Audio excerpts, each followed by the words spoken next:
Hello, hello. How's it going, everybody?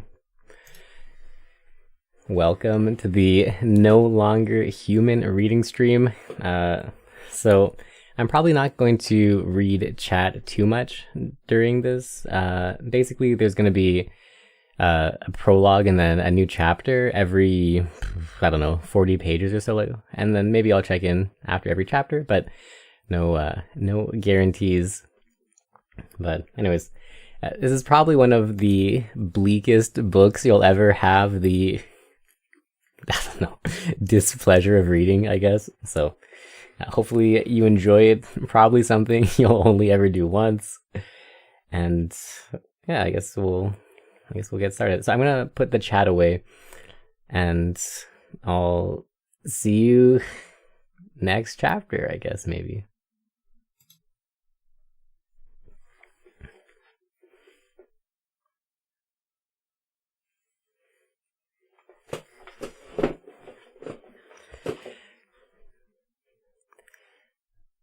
I've seen 3 pictures of the man. The first, a childhood photograph, you might call it, shows him about the age of 10, a small boy surrounded by a great many women, his sisters and cousins, no doubt. He stands in brightly checkered trousers by the edge of a garden pond. His head is tilted at an angle 30 degrees to the left, and his teeth are bared in an ugly smirk. Ugly? You may well question the word. For insensitive people, that is to say, those indifferent to matters of beauty and ugliness, would mechanically comment with a bland, vacuous expression, "What an adorable little boy." It is quite true that what commonly passes for adorable is sufficiently present in this child's face to give a modicum of meaning to the compliment. But I think that anyone who had ever been subjected to the least exposure to what makes for beauty would most likely toss the photograph to one side with the gesture employed in brushing away a caterpillar, and mutter in profound revulsion, "What a dreadful child." Indeed, the more carefully you examine the child's smiling face, the more you feel an indescribable, unspeakable horror creeping over you. You see that it is actually not a smiling face at all. The boy has not a suggestion of a smile. Look at his tightly clenched fists if you want proof. No human being can smile with his fists doubled like that. It is a monkey. A grinning monkey face. The smile is nothing more than a puckering of ugly wrinkles. The photograph reproduces an expression so freakish, and at the same time so unclean and even nauseating, that your impulse is to say, "What a wizened, hideous little boy." I have never seen a child with such an unaccountable expression. The face in the second snapshot is startlingly unlike the first. He is a student in this picture, although it's not clear whether it dates from high school or college days. At any rate, he's now extraordinarily handsome, but here again the face fails inexplicably to give the impression of belonging to a living human being. He wears a student's uniform, and a white handkerchief peeps from his breast pocket. He sits in a wicker chair with his legs crossed. Again, he's smiling, this time not the wizened monkey's grin, but a rather adroit little smile. And yet, somehow it is not the smile of a human being. It utterly lacks substance. All of what we might call the heaviness of blood, or perhaps the solidity of human life. It has not even a bird's weight. It is merely a blank sheet of paper, light as a feather, and it is smiling. The picture produces, in short, a sensation of complete artificiality, pretense, insincerity, fatuousness. None of these words quite covers it. And of course, you couldn't dismiss it simply as a dandyism. In fact, if you look carefully, you'll begin to feel that there is something strangely unpleasant about this handsome young man. I have never seen a young man whose good looks were so baffling. The remaining photograph is the most monstrous of all. It is quite impossible in this one even to guess the age, though the hair seems to be streaked somewhat with gray. It was taken in a corner of an extraordinarily dirty room. You can plainly see in the picture how the wall is crumbling in 3 places. His small hands are held in front of him. This time, he's not smiling. There was no expression whatsoever. The picture has a genuinely chilling, foreboding quality, as if it caught him in the act of dying as he sat before the camera, his hands held over a heater. That is not the only shocking thing about it. The head is shown quite large, and you can examine the features in detail. The forehead is average, the wrinkles on the forehead, average, the eyebrows, also average, the eyes, the nose, the mouth, the chin. The face is not merely devoid of expression, it fails even to leave a memory. It has no individuality. I have only to shut my eyes after looking at it to forget the face. I can remember the wall of the room, the little heater, but all impressions of the face of the principal figure in the room is blotted out. I'm unable to recall a single thing about it. This face could never be made the subject of a painting, not even of a cartoon. I open my eyes. There is not even the pleasure of recollecting. Of course, that's the kind of face it was. To state the matter in the most extreme terms, when I open my eyes and look at the photograph a second time, I still cannot remember it. Besides, it rubs against me the wrong way, and it makes me feel so uncomfortable that in the end, I want to avert my eyes. I think that even a death mask would hold more of an expression, leave more of a memory. That effigy suggests nothing so much as a human body to which a horse's head has been attached. Something ineffable makes the beholder shudder in distaste. I have never seen such an inscrutable face on a man.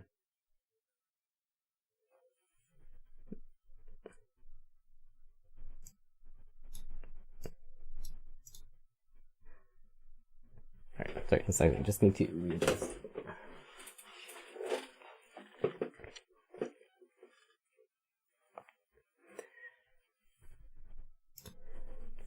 Mine has been a life of much shame.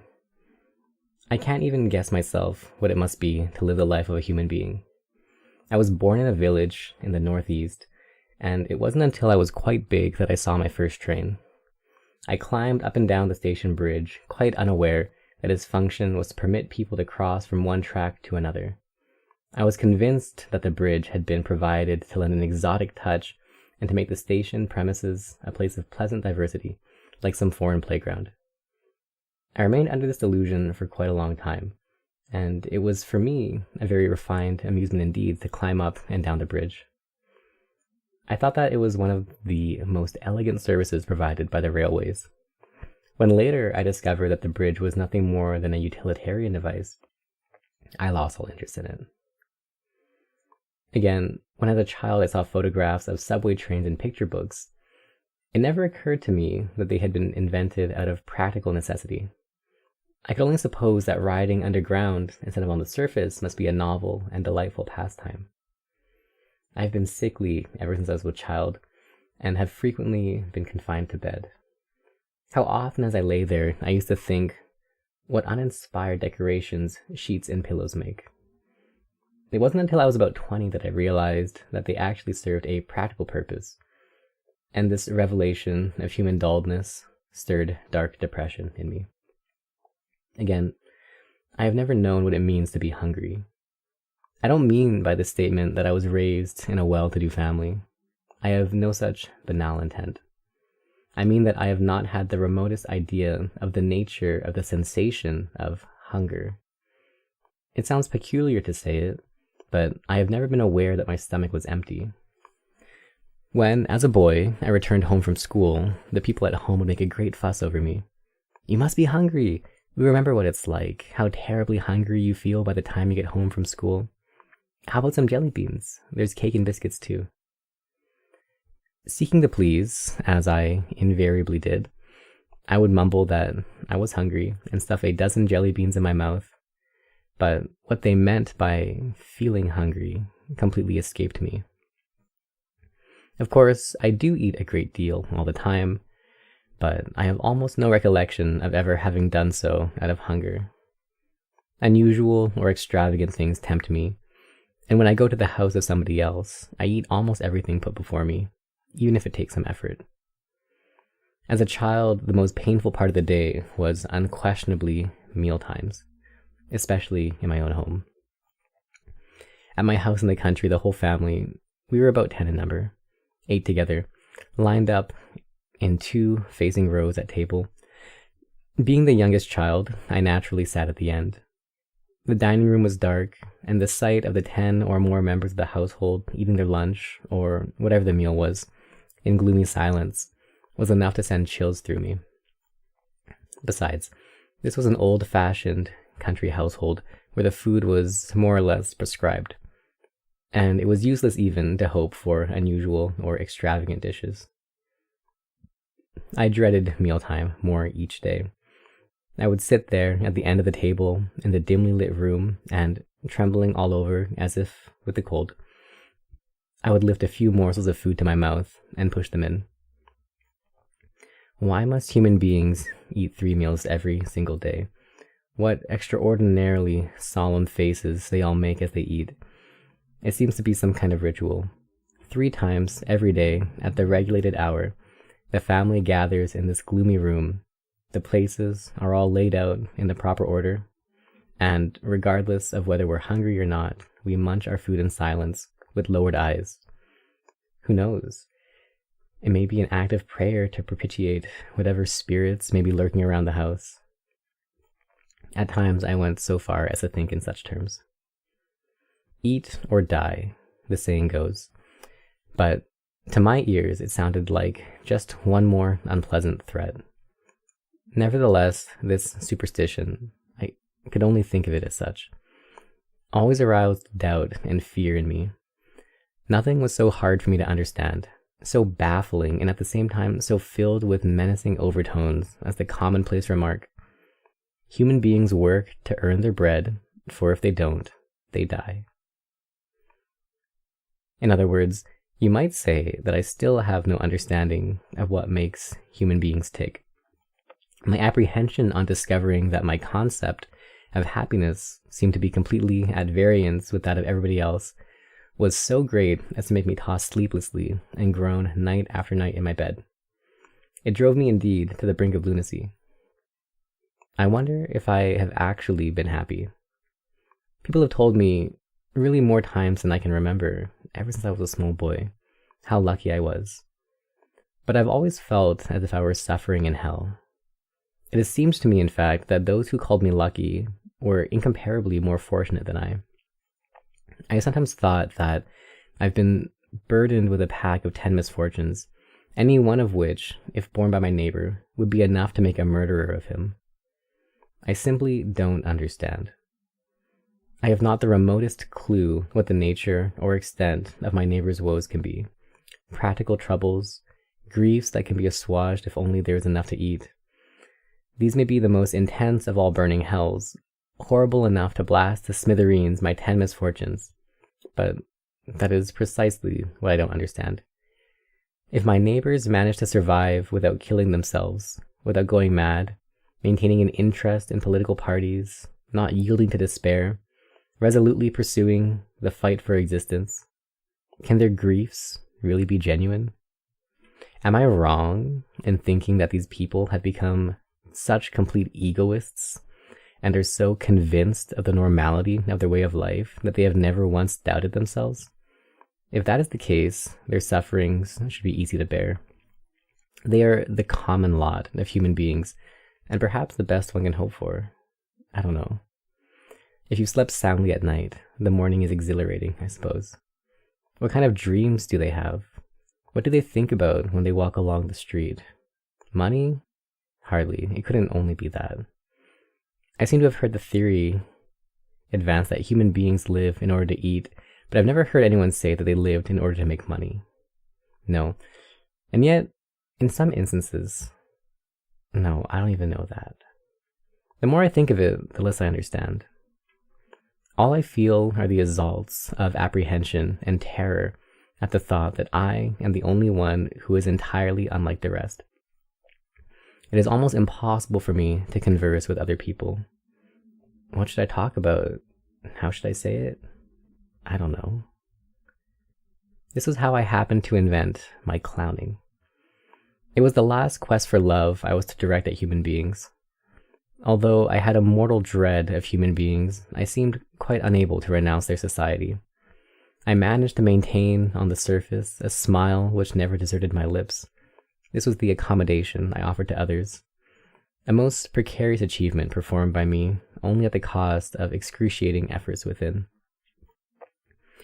As a child, I had absolutely no notion of what others, even members of my own family, might be suffering or what they were thinking.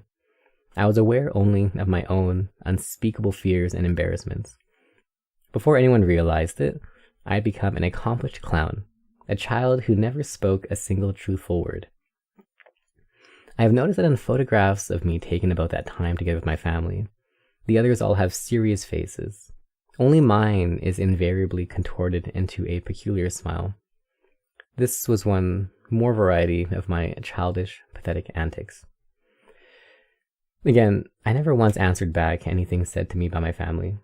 The least word of reproof struck with me the force of a thunderbolt and drove me almost out of my head. Answer back? Far from it. I felt convinced that their reprimands were without doubt voices of human truth speaking to me from eternities past. I was obsessed with the idea that, since I lacked the strength to act in accordance with this truth, I might already have been disqualified from living among human beings. This belief made me incapable of arguments of self-justification. Whenever anyone criticized me, I felt certain that I had been living under the most dreadful misapprehension. I always accepted the attack in silence, though inwardly so terrified as almost to be out of my mind. It is true, I suppose, that nobody finds it exactly pleasant to be criticized or shouted at, but I see in the face of the human being raging at me a wild animal in its true colors, one more horrible than any lion, crocodile, or dragon. People normally seem to be hiding this true nature, but an occasion will arise, as when an ox sedately ensconced in a grassy meadow suddenly lashes out with its tail to kill the horsefly on its flank. When anger in them reveal in a flash human nature in all its horror. Seeing this happen has always induced in me a fear great enough to make my hair stand on end, and at the thought that this nature might be one of the prerequisites for survival as a human being, I have come close to despairing of myself. I've always shook with fright before human beings, unable as I was to feel the least particle of confidence in my ability to speak and act like a human being. I kept my solitary agonies locked in my breast. I kept my melancholy and my agitation hidden, careful lest any trace should be left exposed. I feigned an innocent optimism. I gradually perfected myself in the role of the farcical eccentric. I thought, as long as I can make them laugh, it doesn't matter how, I'll be all right. If I succeed in that, the human beings probably won't mind it too much if I remain outside their lives. The one thing I must avoid is becoming offensive in their eyes. I shall be nothing, the wind, the sky. My activities as jester, a role born of desperation, were extended even to the servants, whom I feared even more than my family because I found them incomprehensible. In the summer, I made everybody laugh by sauntering through the house wearing a red woolen sweater under my cotton kimono. Even my elder brother, who was rarely given to mirth, burst out laughing and commented in intolerably affectionate tones, "That doesn't look so good on you, Yozo." But for all my follies, I was not so insensitive to heat and cold as to walk around in a woolen sweater at the height of summer. I had pulled my little sister's leggings over my arms, letting just enough stick out at the opening of the sleeves to give the impression that I was wearing a sweater. My father frequently had business in Tokyo and maintained a townhouse for that reason. He spent 2 or 3 weeks of the month at a time in the city, always returning laden with a really staggering quantity of presents, not only for members of our immediate family, but even for our relatives. It was a kind of hobby on his part. Once, the night before he was to leave for Tokyo, he summoned all the children to the parlor and smilingly asked us what present we would like this time, carefully noting each child's reply in a little book. It was most unusual for father to behave so affectionately with the children. How about you, Yozo? He asked, but I could only stammer uncertainly. Whenever I was asked what I wanted, my first impulse was to answer nothing. The thought went through my mind that it didn't make any difference, that nothing was going to make me happy. At the same time, I was congenitally unable to refuse anything offered to me by another person, no matter how little it might suit my tastes. When I hated something, I could not pronounce the words, "I don't like it." When I liked something, I tasted it hesitantly, furtively, as though it were extremely bitter. In either case, I was torn by unspeakable fear. In other words, I hadn't the strength, even, to choose between the two alternatives. In this fact, I believe, lay one of the characteristics which in later years was to develop into a major cause of my life of shame. I remained silent, fidgeting.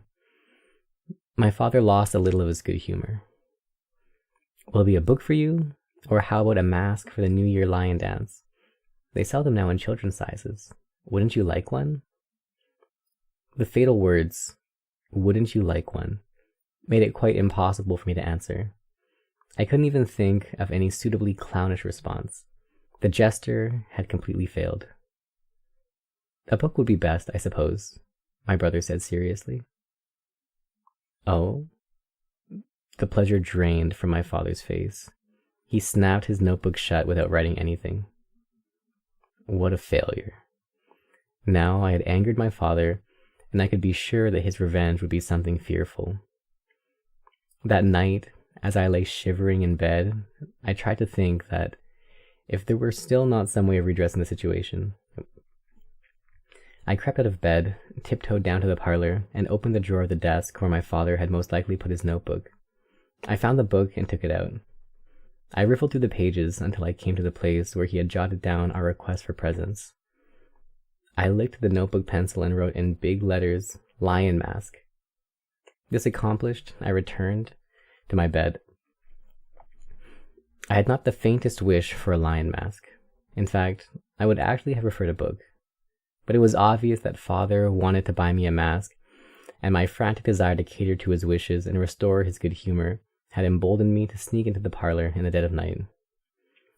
This desperate expedient was rewarded by the great success I had hoped for.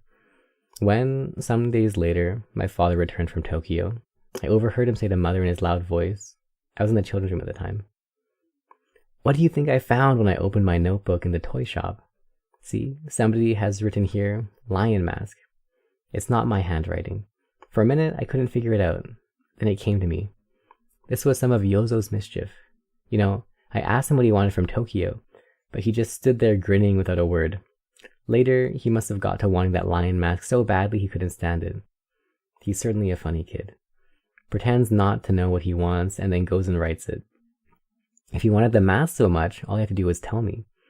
I burst out laughing in front of everybody in the toy shop. Ask him to come here at once." On another occasion, I assembled all our men and women servants in the foreign-style room. I got one of the manservants to bang at random on the keys of the piano. Our house was well equipped with most amenities, even though we were in the country. And I made everyone roar with laughter by cavorting in a wild Indian dance to his hit and miss tune. My brother took a flashbulb photograph of me performing my dance. When the picture was developed, you could see my pee-pee through the opening between the two handkerchiefs which served for a loincloth, and this too occasioned much merriment. It was perhaps to be accounted a triumph which surpassed my own expectations.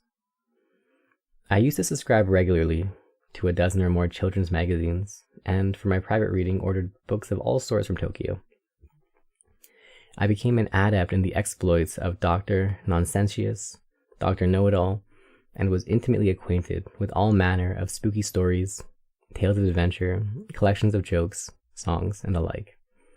I was never short of material for the absurd stories I solemnly related to make the members of my family laugh. But what of my schooling? I was well on the way to winning respect, but the idea of being respected used to intimidate me excessively. My definition of a respected man was one who had succeeded almost completely in hoodwinking people, but who was finally seen through by some omniscient, omnipotent person who ruined him and made him suffer a shame worse than death. Even supposing I could deceive most human beings into respecting me, one of them would know the truth. And sooner or later, other human beings would learn from him. What would be the wrath and vengeance of those who realized they had been tricked? That was a hair-raising thought. I acquired my reputation at school, less because I was the son of a rich family than because, in the vulgar parlance, I had brains. Being a sickly child, I often missed school for a month or two, or even a whole school year at a stretch. Nevertheless, when I returned to school, still convalescent and in a rickshaw, and took the examinations at the end of the year, I was always first in my class, thanks to my brains. I never studied, even when I was well. During recitation time at school, I would draw cartoons, and in the recess periods, I made the other children in the class laugh with the explanations to my drawings. In the composition class, I wrote nothing but funny stories. My teacher admonished me, but that didn't make me stop, for I knew that he secretly enjoyed my stories. One day, I submitted a story written in a particularly doleful style, recounting how, when I was taken by my mother on the train to Tokyo, I had made water in a spittoon in the corridor. But at the time, I had not been ignorant that it was a spittoon. I deliberately made my blunder, pretending a childish innocence. I was so sure that the teacher would laugh that I stealthily followed him into the staff room. As soon as he left the classroom, the teacher pulled out my composition from the stack written by my classmates. He began to read as he walked down the hall and was soon snickering. He went into the staff room, and a minute or so later, was it when he finished it? He burst into loud guffaws, his face scarlet with laughter. I watched him press my paper on the other teachers. I felt very pleased with myself. A mischievous little imp. I had succeeded in appearing mischievous. I had succeeded in escaping from being respected. My report card was all A's, except for deportment, where it was never better than a C or a D. This, too, was a source of great amusement to my family. My true nature, however, was one diametrically opposed to the role of a mischievous imp. Already by that time, I had been taught a lamentable thing by the maids and men servants. I was being corrupted. I now think that to perpetrate such a thing on a small child is the ugliest, vilest, cruelest crime a human being can commit. But I endured it. I even felt as if it enabled me to see one more particular aspect of human beings. I smiled in my weakness. If I had formed the habit of telling the truth, I might perhaps have been able to confide unabashedly to my father or mother about the crime. But I could not fully understand even my own parents. To appeal for help to any human being, I could expect nothing from that expediment. Supposing I complained to my father or my mother or to the police, the government, I wonder if in the end I would not be argued into silence by someone in good graces with the world by the excuses of which the world approved. It is only too obvious that favoritism inevitably exists. It would have been useless to complain to human beings, so I said nothing of the truth. I felt I had no choice but to endure whatever came my way and go on playing the clown. Some perhaps will deride me. What do you mean by not having faith in human beings? When did you become a Christian anyway? I fail to see, however, that a distrust for human beings should necessarily lead directly to religion. Is it not true, rather, that human beings, including those who may now be deriding me, are living in mutual distrust, giving not a thought to God or anything else? There was something that happened when I was a small boy. A celebrated figure of the political party to which my father belonged had come to deliver a speech in our town, and I had been taken by the servants to the theater to hear him. The house was packed. Everybody in town, who was especially friendly to my father, was present and enthusiastically applauding. When the speech was over, the audience filtered out in 3s and 5s into the night. As they set out for home on the snow-covered roads, they were scathingly commenting on the meeting. I could distinguish among the voices of my father's closest friends complaining in tones almost of anger about how inept my father's opening remarks had been, and how difficult it was to make head or tail out of the great man's address. Then these men stopped by my house, went into our parlor, and told my father with expressions of genuine delight on their faces what a great success the meeting had been. Even the servants, when asked by my mother about the meeting, answered as if it were their spontaneous thought that it had been really interesting. These were the selfsame servants who had been bitterly complaining on the way home that political meetings are the most boring thing in the world. This, however, is only a minor example. I'm convinced that human life is filled with many pure, happy, serene examples of insincerity, truly splendid of their kind, of people deceiving one another without, strangely enough, any wounds being afflicted, or of people who seem unaware even that they are deceiving one another. But I have no special interest in instances of mutual deception. I myself spent the whole day long deceiving human beings with my clowning. I have not been able to work up much concern over the morality prescribed in textbooks of ethics under such names as righteousness. I find it difficult to understand the kind of human being who lives, or who is sure he can live, purely, happily, serenely, while engaged in deceit. Human beings never did teach me that abstruse secret. If I'd only known that one thing, I should never have had to dread human beings so, nor should I have opposed myself to human life, nor tasted such torments of hell every night.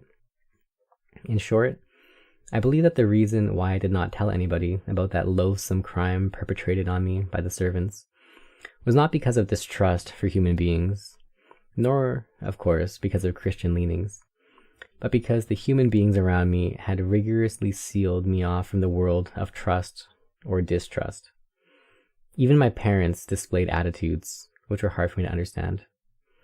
I also have the impression that many women have been able, instinctively, to sniff out this loneliness of mine, which I confided to no one, and this in later years was to become one of the causes of my being taken advantage of in so many ways. Woman found in me a man who could keep a love secret.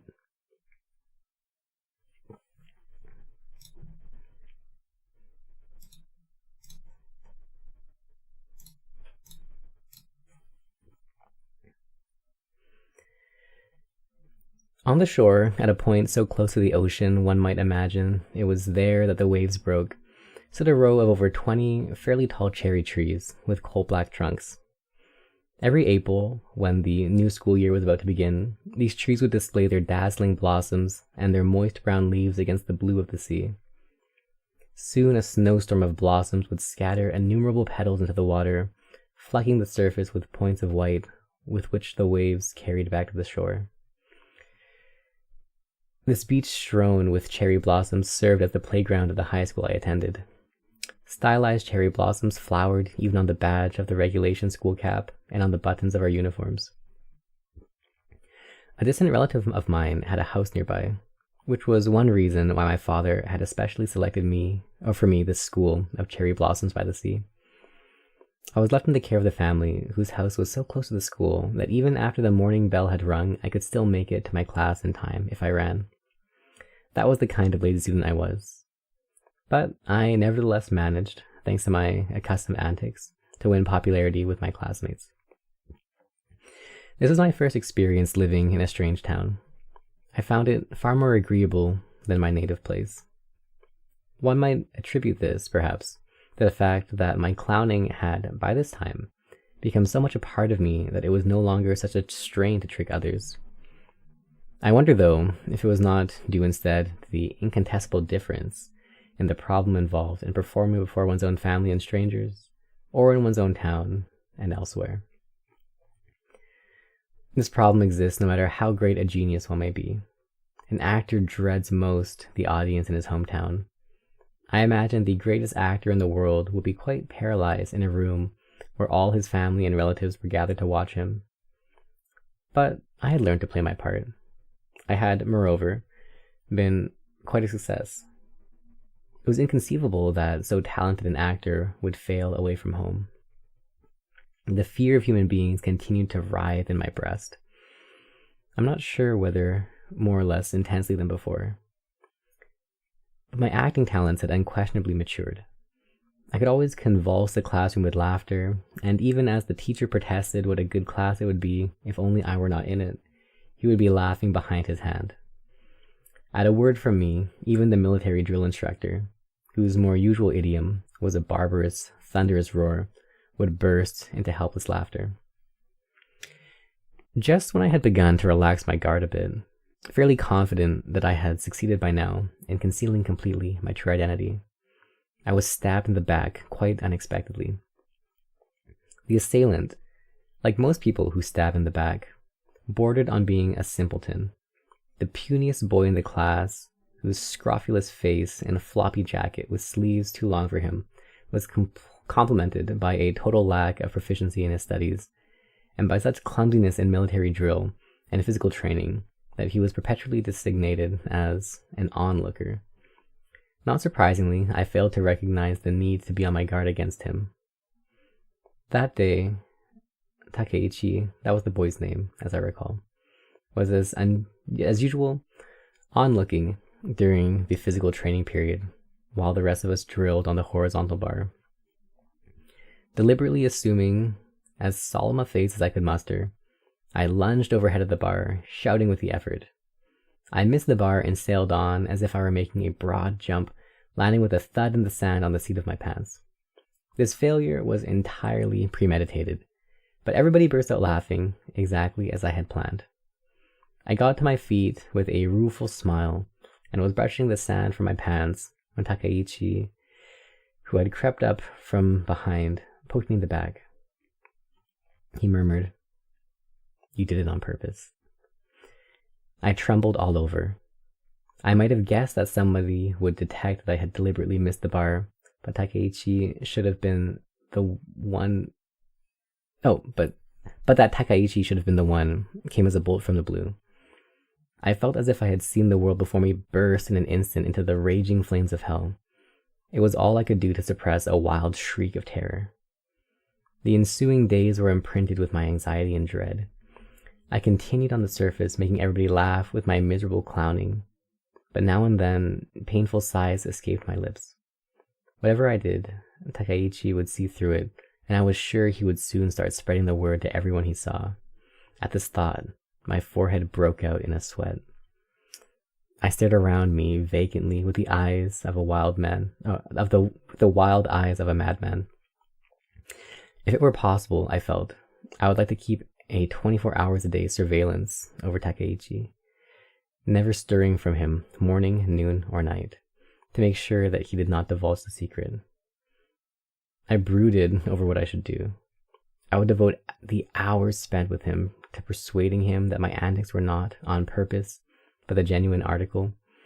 If things went well, I would like to become his inseparable friend, but if proved utterly impossible, I had no choice but to pray for his death. Typically enough, the one thing that never occurred to me was to kill him.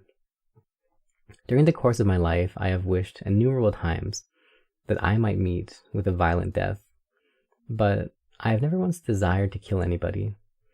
I thought that in killing a dreaded adversary, I might actually be bringing him happiness.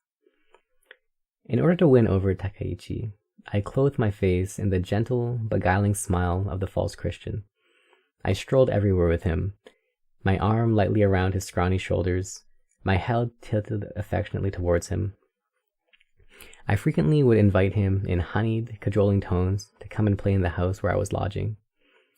But instead of an answer, he always gave me only blank stares in return. One day, after school was let out, it must have been in the early summer, there was a sudden downpour. The other students were making a great fuss about getting back to their lodgings, but since I lived just around the corner, I decided to make a dash for it. Just as I was about to rush outside, I noticed Takeichi hovering dejectedly in the entranceway. I said, "Let's go. I'll lend you my umbrella." I grabbed Takeichi's hand as he hesitated and ran out with him into the rain. When we arrived home, I asked my aunt to dry our jackets. I had succeeded in luring Takeichi to my room. The household consisted of my aunt, a woman in her 50s, and my two cousins, the older of whom was a tall, frail, bespectacled girl of about 30. She'd been married at one time, but was later separated. and the younger, a short, round-faced girl who looked fresh out of high school. The ground floor of the house was given over to a shop where small quantities of stationery supplies and sporting goods were offered for sale. But the principal source of income was the rent from the 5 or 6 tenements built by my late uncle. Takaichi, standing haplessly in my room, said, "My ears hurt." They must have got wet in the rain. I examined his ears and discovered they were both running horribly. The lobes seemed filled to the bursting with pus. I simulated an exaggerated concern. "This looks terrible. It must hurt." Then, in the gentle tones a woman might use, I apologized. "I'm so sorry I dragged you out in all this rain." I went downstairs to fetch some cotton wool and alcohol. Takaichi lay on the floor with his head on my lap, and I painstakingly swabbed his ears. Even Takaichi seemed not to be aware of the hypocrisy, the scheming behind my actions. Far from it, his comments as he lay there with his head pillowed on my lap was, "I'll bet lots of women will fall for you." It was his illiterate approximation of a compliment. This, I was to learn in later years, was a kind of demoniacal prophecy, more horrible than Takaichi could have realized. To fall for, to be fallen for. I feel in these words something unspeakably vulgar, farcical, and at the same time, extraordinarily complacent. Once these expressions put in an appearance, no matter how solemn the place, the silent cathedrals of melancholy crumble, leaving nothing but an impression of fatuousness. It is curious, but the cathedrals of melancholy are not necessarily demolished if one can replace the vulgar, "What a messy business it is to be fallen for," by the more literary, "What uneasiness lies in being loved." Takaichi uttered that idiotic compliment, that women would fall for me, because I had been kind enough to clean the discharge from his ears. My reaction at the time was merely to blush and smile without saying a word in return. But, to tell the truth, I already had a faint inkling of what his prophecy implied. No, to speak in those terms of the atmosphere engendered by so vulgar an expression as "to fall for," is to betray a precocity of sentiment not even worthy of the dialogue of the romantic lead in a musical comedy. I certainly was not moved by the farcical, self-satisfied emotions suggested by the phrase, "to have a faint inkling." I always found the female of the human species many times more difficult to understand than the male. In my immediate family, women outnumbered the men, and many of my cousins were girls. There was also the maidservant of the crime. I think it would be no exaggeration to say that my only playmates while I was growing up were girls. Nevertheless, it was with very much the sensation of treading on thin ice that I associated with these girls. I could almost never guess their motives. I was in the dark. At times, I made indiscreet mistakes which brought me painful wounds. These wounds, unlike the scars from the lashing a man might give, cut inwards very deep, like an internal hemorrhage, bringing intense discomfort. Once inflicted, it was extremely hard to recover from such wounds. Women led me on only to throw me aside. They mocked and tortured me when others were around, only to embrace me with passion as soon as everyone had left. Women sleep so soundly they seem to be dead. Who knows? Women may live in order to sleep. These and various other generalizations were products of an observation of women since boyhood days. But my conclusion was that though women appear to belong to the same species as man, they are actually quite different creatures, and these incomprehensible, insidious beings have, fantastic as it seems, always looked after me. In my case, such an expression as "to be fallen for," or even "to be loved," is not in the least appropriate. Perhaps it describes the situation more accurately to say that I was looked after. Women were also less demanding than men when it came to my clowning. When I played the jester, men did not go on laughing indefinitely. I knew that if I got carried away by my success in entertaining a man and overdid the role, my comedy would fall flat, and I was always careful to quit at a suitable place. Women, on the other hand, had no sense of moderation. No matter how long I went on with my antics, they would ask for more, and I would become exhausted responding to their insatiable demands for encores. They really laugh an amazing amount of the time.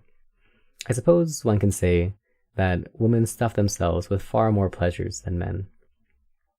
The two cousins in whose house I was living while attending school used to visit my room whenever they had the time. Their knock on my door, no matter how often it came, never failed to startle me so that I almost jumped in fright.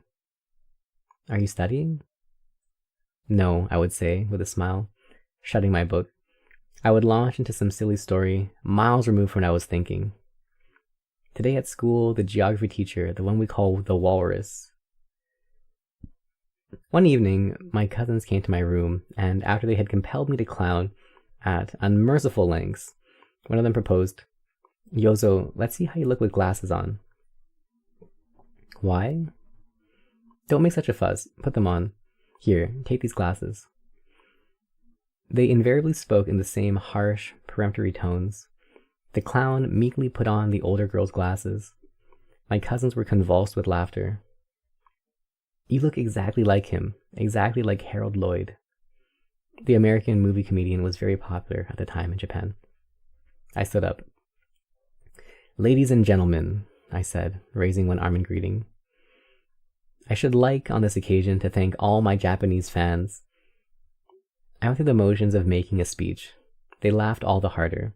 From then on, whenever a Harold Lloyd movie came to town, I went to see it and secretly studied his expressions.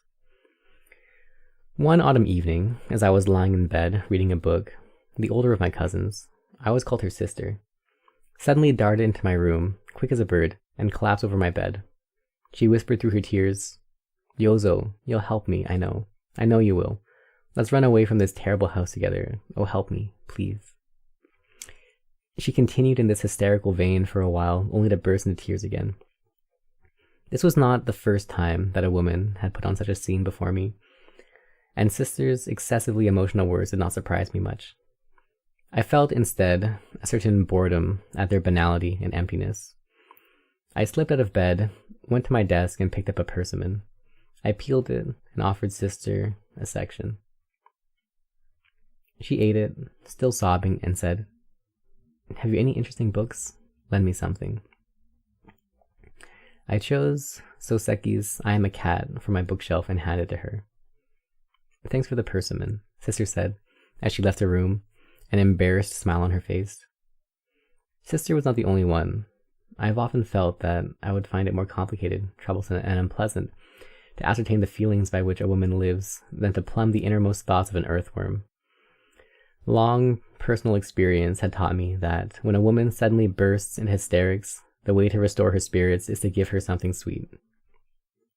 Her younger sister, Set-chan, would even bring friends to my room, and, in my usual fashion, I amused them all with perfect impartiality. As soon as a friend had left, Set-chan would tell me disagreeable things about her, inevitably concluded, "She's a bad girl. You must be careful of her." If that's the case, I wanted to say, you needn't have gone to the trouble of bringing her here. Thanks to Set-chan, almost all the visitors to my room were girls. This, however, by no means implies that Takaichi's compliment, "Women will fall for you," had as yet been realized. I was merely the Harold Lloyd of Northeast Japan. Not for some years would Takaichi's silly statement come palpitatingly alive, metamorphosed into a sinister prophecy. Takaichi made one other important gift to me. One day he came to my room to play. He was waving a brightly colored picture which he proudly displayed. "It's a picture of a ghost," he explained. I was startled. That instant, as I could not help feeling in later years, determined my path of escape.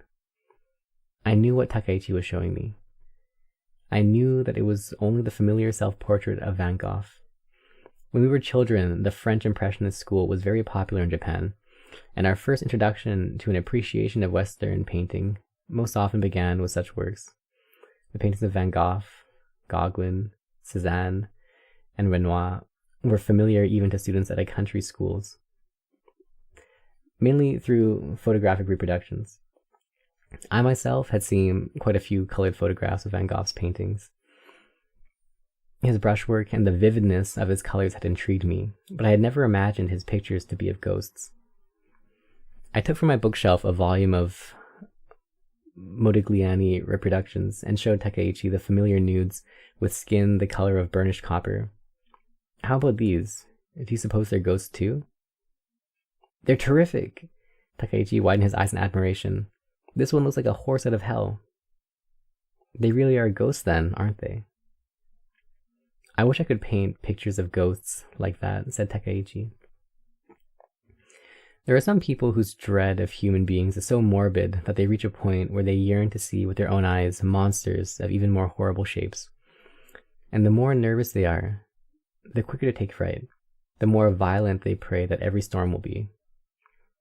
Painters who have had this mentality, after repeated wounds and intimidations at the hands of the apparitions they call human beings, have often come to believe in phantasms. They plainly see monsters in broad daylight, in the midst of nature, and they did not fob people off with clowning, and they did their best to depict these monsters just as they had appeared. Takaichi was right. They had dared to paint pictures of devils. These, I thought, would be my friends in the future. I was so excited I could have wept. I'm going to paint too. I'm going to paint pictures of ghosts and devils and horses out of hell. My voice as I spoke these words to Takaichi was lowered to a barely audible whisper. Why? I don't know. Ever since elementary school days, I enjoyed drawing and looking at pictures. But my pictures failed to win the reputation among my fellow students that my comic stories did. I've never had the least trust in the opinions of human beings, and my stories represented to me nothing more than the clown's gesture of greeting to his audience. They enraptured all of my teachers, but for me, they were devoid of the slightest interest. Only to my paintings, to the depictions of the object, my cartoons were something else again, did I devote any real effort of my original, though childish style. The copybooks for drawing we used at school were dreary. The teachers' pictures were incredibly inept, and I was obliged to experiment for myself entirely without direction, using every method of expression which came to me. I owned a set of oil paints and brushes from the time I entered high school.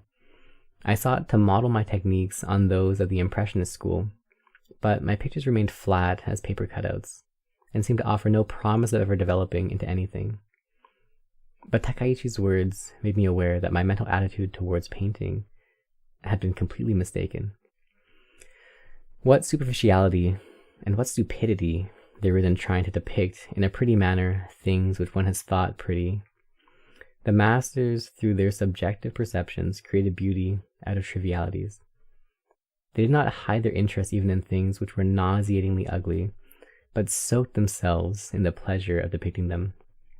In other words, they seemed not to rely in the least on the misconceptions of others.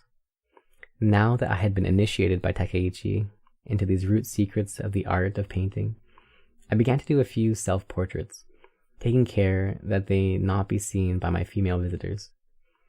The pictures I drew were so heart-rending as to stupefy even myself. Here was the true self I had so desperately hidden. I had smiled cheerfully. I had made others laugh, but this was the harrowing reality. I secretly affirmed this self, was sure that there was no escape from it, but naturally, I did not show my pictures to anyone except Takaichi. I disliked the thought that I might suddenly be subjected to their suspicious vigilance when, once the nightmarish reality under the clowning was detected. On the other hand, I was equally afraid that they might not recognize my true self when they saw it, but imagined that it was just some new twist to my clowning, occasion for additional snickers.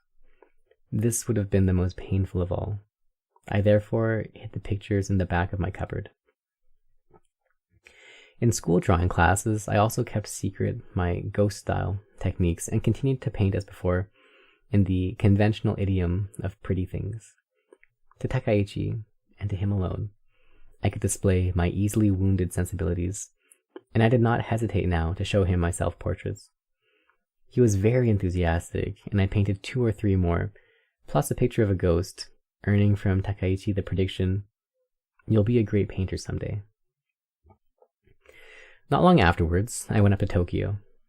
On my forehead were imprinted the two prophecies uttered by half-wit Takaichi, that I would be fallen for, and that I would become a great painter. I wanted to enter an art school, but my father put me in a college, intending eventually to make a civil servant out of me. This was the sentence passed on me, and I, who have never been able to answer back, dumbly obeyed.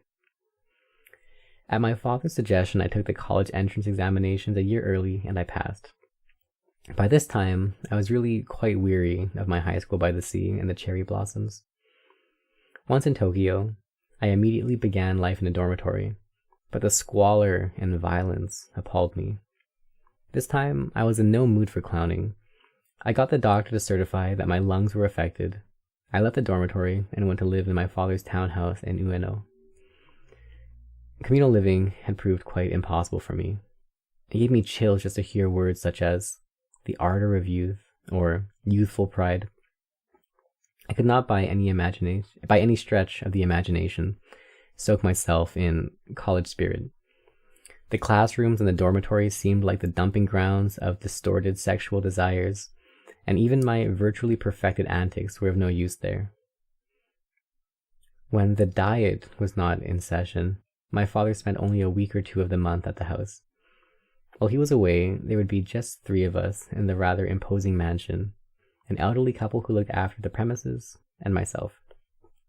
I frequently cut classes, but not because I felt like sightseeing in Tokyo. It looks as if I shall end my days without ever having seen the Meiji Shrine, the statue of Kusunoki Masashige, or the tombs of the 47 Ronin. Instead, I would spend whole days in the house reading and painting.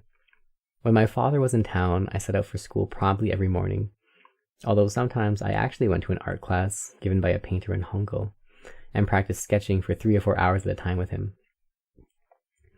Having been able to escape from the college dormitory, I felt, rather cynically, this may have been my own bias, that I was now in a rather special position. Even if I attended lectures, it was more like an auditor than a regular student. Attending classes became all the more tedious.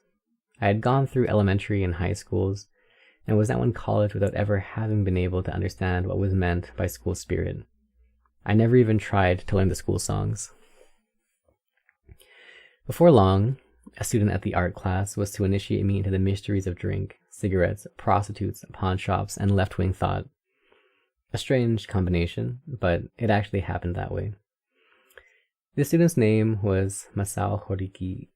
He had been born in downtown Tokyo, was 6 years older than myself, and was a graduate of a private art school.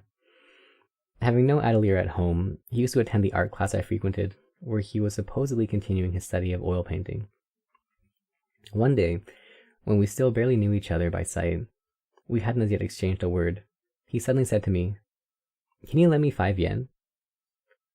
I was so taken aback that I ended up by giving him the money. "That's fine," he said. "Now for some liquor. You're my guest." I couldn't very well refuse, and I was dragged off to a cafe near the school.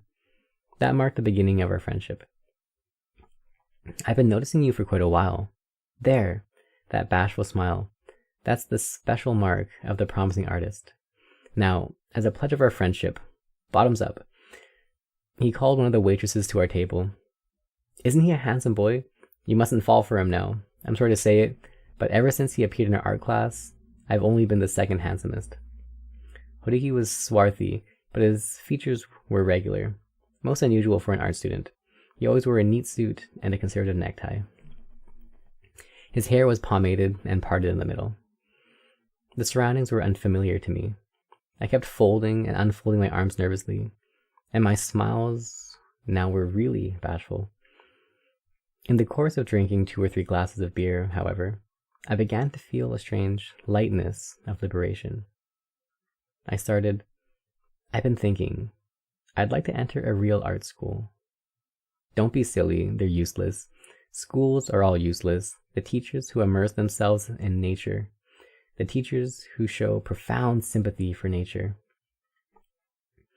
I felt not the least respect for his opinions. I was thinking, he's a fool and his paintings are rubbish, but he might be a good person for me to go out with. For the first time in my life, I had met a genuine city good for nothing. No less than myself, though, in a different way. He was entirely removed from the activities of the human beings of the world. We were of one species, if only in that we were both disoriented. At the same time, there was a basic difference in us. He operated without being conscious of his farcicality. For that matter, without giving any recognition to the misery of that farcicality. I despised him as one fit only for amusement, a man with whom I associated for that sole purpose. At times, I even felt ashamed of our friendship. But in the end, as a result of going out with him, even Horiki proved too strong for me. At first, however, I was convinced that Horiki was a nice fellow, an unusually nice fellow, and despite my habitual dread of human beings, I relaxed my guard to the extent of thinking that I had found a fine guide to Tokyo. To tell the truth, when I first came to the city, I was afraid to board a streetcar because of the conductor. I was afraid to enter the Kabuki Theater for fear of the usherettes standing along the sides of the red-carpeted staircase at the main entrance. I was afraid to go into a restaurant because I was intimidated by the waiters furtively hovering behind me, waiting for my plate to be emptied. Most of all, I dreaded paying a bill. My awkwardness when I handed over the money after buying something did not arise from any stinginess, but from excessive tension, excessive embarrassment, excessive uneasiness and apprehension. My eyes would swim in my head, and the whole world would grow dark before me, so that I felt half out of my mind. There was no question of bargaining. Not only did I often forget to pick up my change, but I quite frequently forgot to take home the things I had purchased. It was quite impossible for me to make my way around Tokyo by myself. I had no choice but to spend whole days at a time lolling around the house. So I turned my money over to Horiki, and the two of us went out together. He was a great bargainer, and this perhaps earned him the ranking of expert in pleasure-seeking. He displayed unusual proficiency in spending minimal sums of money with maximum effect. His talents extended to getting wherever he wanted in the shortest possible time without ever having recourse to taxis. He used by turns, as seemed appropriate, the streetcar, the bus, and even steam launches in the river. He gave me a practical education. Thus, if we stopped in the morning at a certain restaurant on our way home from a prostitute's and had a bath with our meal, it was a cheap way of experiencing the sensation of living luxuriously. He also explained that beef with rice or skewered chicken, the sort of dishes that you can get at a roadside stand, are cheap but nourishing. He guaranteed that nothing got you drunker quicker than brandy. At any rate, as far as the bill was concerned, he never caused me to feel the least anxiety or fear. Another thing which saved me when with Horiki was that he was completely uninterested in what his listener might be thinking, and could pour forth a continuous stream of nonsensical chatter 24 hours a day, in whichever direction the eruption of his passions led him. It might have been that his passions consisted in ignoring the feelings of his listener. His loquacity ensured that there would be absolutely no danger of our falling into uncomfortable silences when our pleasures had fatigued us. In dealings with other people, I had always been on my guard lest those frightful silences occur. But since I was naturally slow of speech, I could only stave them off by a desperate recourse to clowning. Now, however, that stupid Horiki, quite without realizing it, was playing the part of the clown, and I was under no obligation to make appropriate answers. It sufficed if I merely let the stream of his words flow through my ears, and once in a while commented with a smile, "Not really." I soon came to understand that drink, tobacco, and prostitutes were all excellent means of dissipating, even for a few moments, my dread of human beings. I came even to feel that if I had to sell every last possession to obtain these means of escape, it would well be worth it. I never could think of prostitutes as human beings, or even as women. They seemed more like imbeciles or lunatics. But in their arms I felt absolute security. I could sleep soundly. It was pathetic how utterly devoid of greed they really were. And perhaps because they felt, for me, something like an affinity for their kind, these prostitutes always showed me a natural friendliness, which never became oppressive. Friendliness with no ulterior motive, Friendliness stripped of high-pressure salesmanship for someone who might never come again. Some nights, I saw these imbecile, lunatic prostitutes with the halo of Mary. I went to them to escape from my dread of human beings, to seek a mere night of repose. But in the process of diverting myself with these kindred prostitutes, I seemed to have acquired, before I was aware of it, a certain offensive atmosphere which clung inseparably to me. This was a quite unexpected byproduct of my experience, but gradually it became more manifest until Horiki pointed it out to my amazement and consternation. I had, quite objectively speaking, passed through an apprenticeship in women at the hands of prostitutes, and I had of late become quite adept. The severest apprenticeship in women, they say, is with prostitutes, and that makes it the most effective.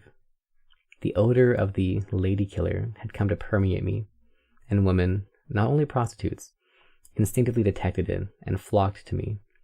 This obscene and inglorious atmosphere was the bonus I received, and it was apparently far more noticeable than the recuperative effects of my apprenticeship.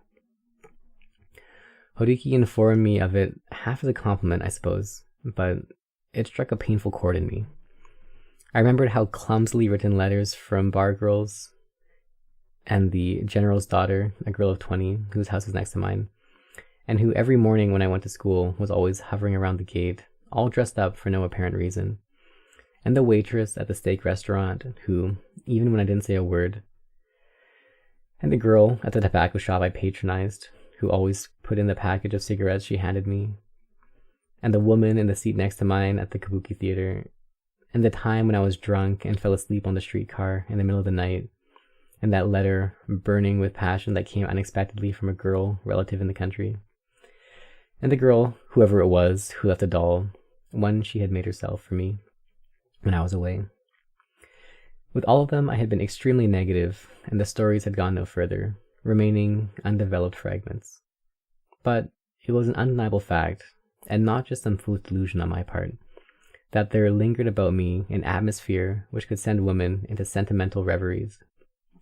It caused me a bitterness akin to shame to have this pointed out by someone like Horiki. At the same time, I suddenly lost all interest in prostitutes. To show off his modernity, I can't think of any other reason, Horiki also took me one day to a secret communist meeting. I don't remember exactly what it was called. Reading Society, I think. A secret communist meeting may have been, for Horiki, just one more of the sights of Tokyo. I was introduced to the comrades and obliged to buy a pamphlet. I then heard a lecture on Marxian economics delivered by an extraordinarily ugly young man, the guest of honor. Everything he said seemed exceedingly obvious and undoubtedly true, but I felt sure that something more obscure, more frightening, lurked in the hearts of human beings.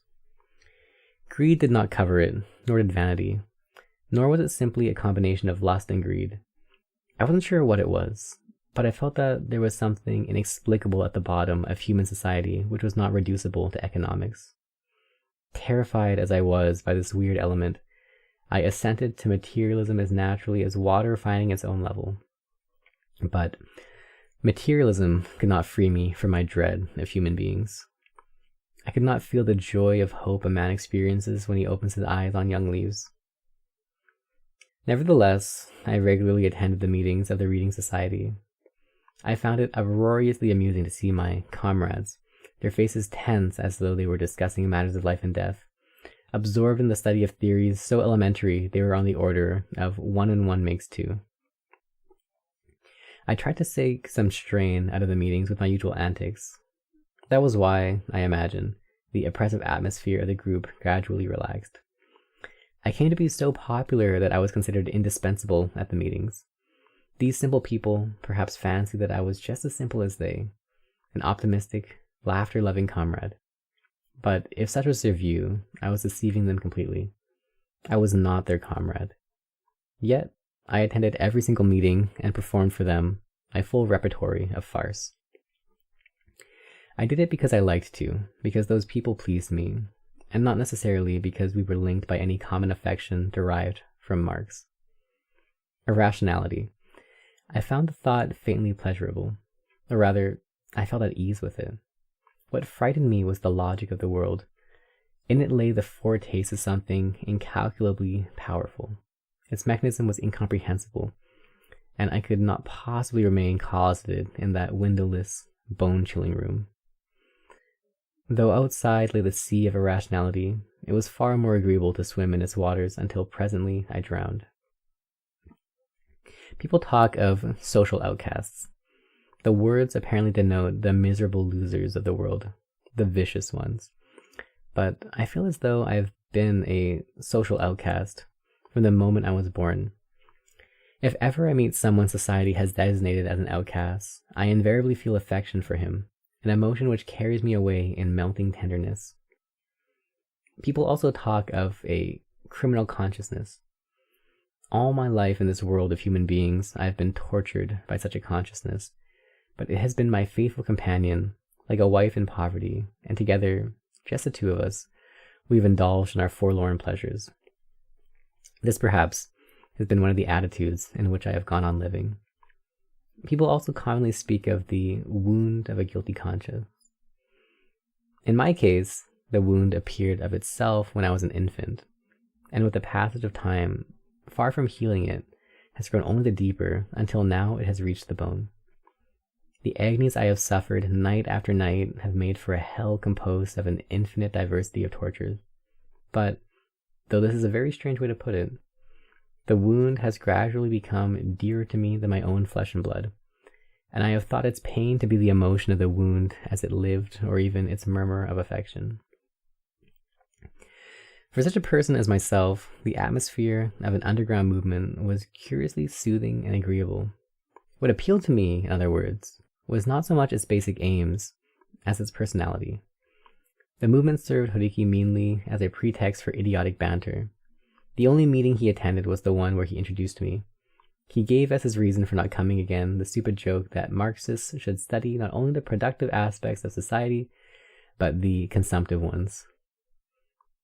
At any rate, the consumptive aspects were the only ones we observed together. When I think back on it now, in those days, there were Marxists of every variety.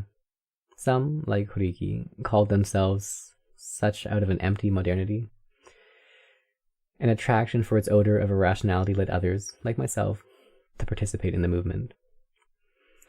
I'm sure that if the true believers in Marxism had discovered what Horiki and I were really interested in, they would have been furious with us and driven us out immediately as vile traitors. Strange to say, however, neither Horiki nor I came close to being expelled. On the contrary, I felt so much more relaxed in this irrational world than in the world of rational gentlemen that I was able to do what was expected of me in a sound manner. I was therefore considered a promising comrade and entrusted with various jobs fraught with a ludicrous degree of secrecy. As a matter of fact, I never once refused any of their jobs. Curiously docile, I performed whatever they asked of me with such unruffled assurance that the dogs, that was the name by which the comrades referred to the police, suspected nothing, and I was never so much as picked up for questioning. Smiling, making others smile, I punctiliously acquitted myself of all their dangerous missions. The people in the movement observed such excessive precautions. They were perpetually prey to life and death tensions. I suggest some clumsy imitation of a detective novel. The missions on which I was employed were really of a stupefying inconsequentiality, but the comrades kept themselves worked up into a state of frantic excitement by incessantly reminding themselves how dangerous these errands were.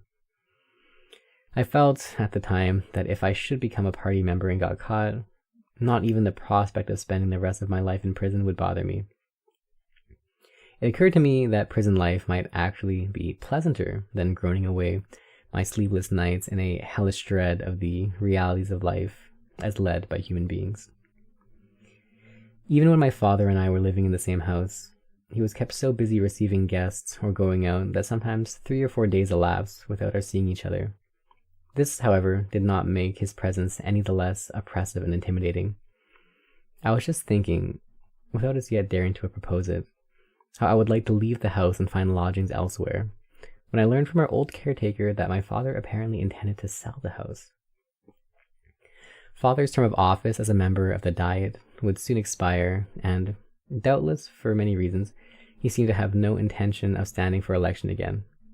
Perhaps, I don't pretend to understand my father's thoughts any better than those of a stranger, he decided to build a retreat somewhere at home. He never had felt much affection for Tokyo, and he must have concluded that it was pointless to maintain a house with servants just for the convenience of a mere college student like myself. At any rate, the house was sold before long, and I moved to a gloomy room in an old lodging house in Hongo, where I was immediately beset by financial worries. My father had been giving me a fixed allowance for spending money each month. It would disappear in 2 or 3 days' time, but there had always been cigarettes, liquor, and fruit in the house, and other things, books, stationery, and anything in the way of clothing, could be charged at shops in the neighborhood. As long as it was one of the shops my father patronized, it made no difference even if I left the place without offering so much as a word of explanation. Then suddenly I was thrown on my own in lodgings, and had to make ends meet on the allowance doled out each month from home. I was quite at my wit's end. The allowance disappeared in the customary 2 or 3 days, and I would be almost wild with fright and despair. I sent off barrages of telegrams begging for money of my father, my brothers and sisters by turns. In the wake of the telegrams went letters giving details. The facts as stated in the letters were absurd fabrications without exception. I thought it a good strategy to make people laugh when asking favors of them. Under Horiki's tutelage, I also began to frequent the pawn shops. Despite everything, I was chronically short of money. And I was incapable of living all by myself in those lodgings where I didn't know a soul. It terrified me to sit by myself quietly in my room. I felt frightened, as if I might be set upon or struck by someone at any moment. I would rush outside, either to help in the activities of the movement or to make the round of the bars with Horiki, drinking cheap sake wherever we went. I almost completely neglected both my schoolwork and my painting. Then, in November of my second year in college, I got involved in a love suicide with a married woman older than myself. This changed everything. I had stopped attending classes and no longer devoted a minute of study to my courses. Amazingly enough, I seemed nevertheless to be able to give sensible answers in the examinations, and I managed somehow to keep my family under the delusion that all was well. But my poor attendance finally caused the school to send my father a confidential report. My elder brother, acting on behalf of my father, thereupon addressed me a long, sternly phrased letter warning me to change my ways. More pressing causes of grief to me were my lack of money and the jobs required of me by the movement, which became so frequent and frenetic that I could no longer perform them half in the spirit of fun. I had been chosen leader of all the Marxist student action groups in the schools of central Tokyo. I raced about here and there, maintaining liaison. In my raincoat pocket, I carried a little knife I had bought for use in the event of an armed uprising. I remember now that it had a delicate blade hardly strong enough to sharpen a pencil. My fondest wish was to drink myself into a sound stupor, but I hadn't the money. The requests for my services came from the party so frequently that I scarcely had time to catch my breath. A sickly body like mine wasn't up to such frantic activity. My only reason all along for helping the group had been my fascination with its irrationality, and to become so horribly involved was quite an unforeseen consequence of my joke. I felt secretly like telling the group, "This isn't my business. Why don't you get a regular party man to do it?" Unable to suppress such reactions of annoyance, I escaped. But it gave me no pleasure. I decided to kill myself. There were at the time 3 women who showed me special affection. One of them was the landlord's daughter at my lodging house. When I would come back to my room, so exhausted by my errands for the movement that I fell into bed without even bothering to eat, she invariably would visit my room, carrying in her hand a writing pad and a pen. "Excuse me, it's so noisy downstairs with my sister and my little brother that I can't collect my thoughts enough to write a letter." She would seat herself at my desk and write, sometimes for over an hour. It would have been so much simpler if I just lay there and pretended not to be aware of her, but the girl's looks betrayed only too plainly that she wanted me to talk, and though I had not the least desire to utter a word, I would display my usual spirit of passive service. I would turn over on my belly with a grunt and, puffing on a cigarette, begin. I'm told that some men heat their bath water by burning the love letters they get from women. How horrid! It must be you. As a matter of fact, I have boiled milk that way, and drunk it too. What an honor for the girl. Use mine next time. If only she would go quickly. Let her indeed. What a transparent pretext that was. I'm sure she was writing the alphabet or the days of the week and the months. Show me what you've written, I said, although I wanted desperately to avoid looking at it. No, I won't, she protested. Oh, you're dreadful. Her joy was indecent enough to chill all feeling for her. I thought up an errand for her to do.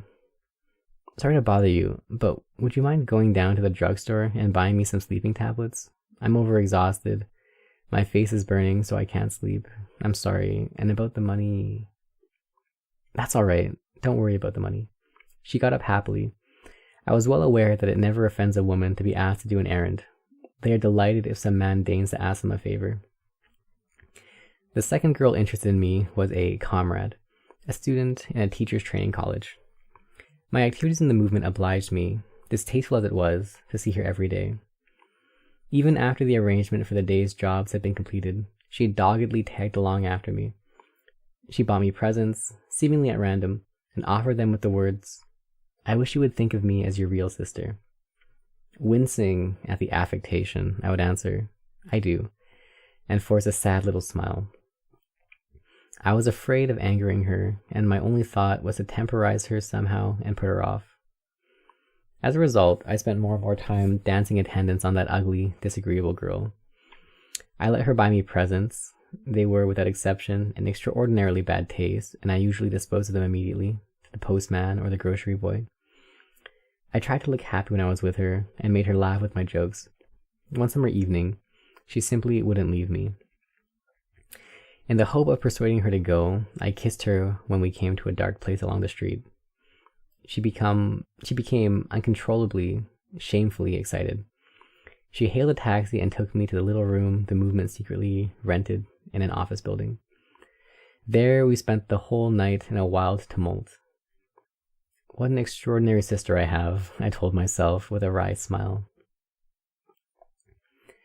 The circumstances were such that I had no way of avoiding the landlord's daughter or this comrade. Every day we bumped into one another. I could not dodge them as I had various other women in the past. Before I knew what was happening, my chronic lack of assurance had driven me willy-nilly into desperate attempts to ingratiate myself with both of them. It was just as if I were bound to them by some ancient debt. It was at the same period that I became the unexpected beneficiary of the kindness of a waitress in one of those big cafes on the Ginza. After just one meeting, I was so tied by gratitude to her that worry and empty fears paralyzed me. I had learned by this time to simulate sufficiently well the audacity required to board a streetcar by myself, or to go to the Kabuki theater, or even to a cafe without any guidance from Horiki. Inwardly, I was no less suspicious than before of the assurance and the violence of human beings. But on the surface, I had learned bit by bit the art of meeting people with a straight face. No, that's not true. I have never been able to meet anyone without an accompaniment of painful smiles, the buffoonery of defeat. What I had acquired was the technique of stammering somehow, almost in a daze, the necessary small talk. Was this a product of my activities on behalf of the movement? Or of women? Or liquor? Perhaps it was chiefly being hard up for cash that perfected the skill. I felt afraid no matter where I was.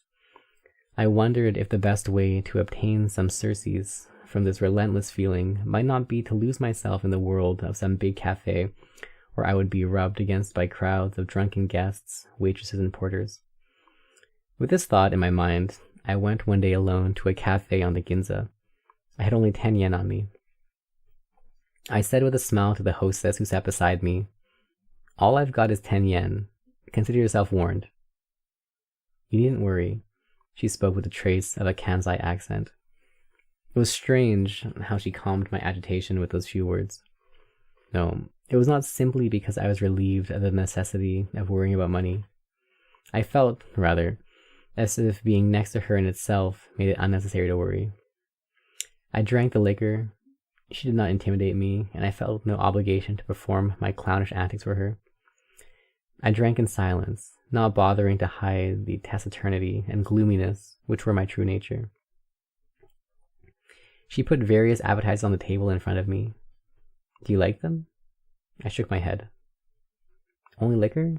I'll have a drink too. It was a cold autumn night. I was waiting at a sushi stall back of the Ginza for Tsuneko. That, as I recall, was her name, but the memory is too blurred for me to be sure. I'm the sort of person who can forget even the name of the woman with whom he attempted suicide. Take it off from work. The sushi I was eating had nothing to recommend it. Why, when I have forgotten her name, should I be able to remember so clearly how bad the sushi tasted?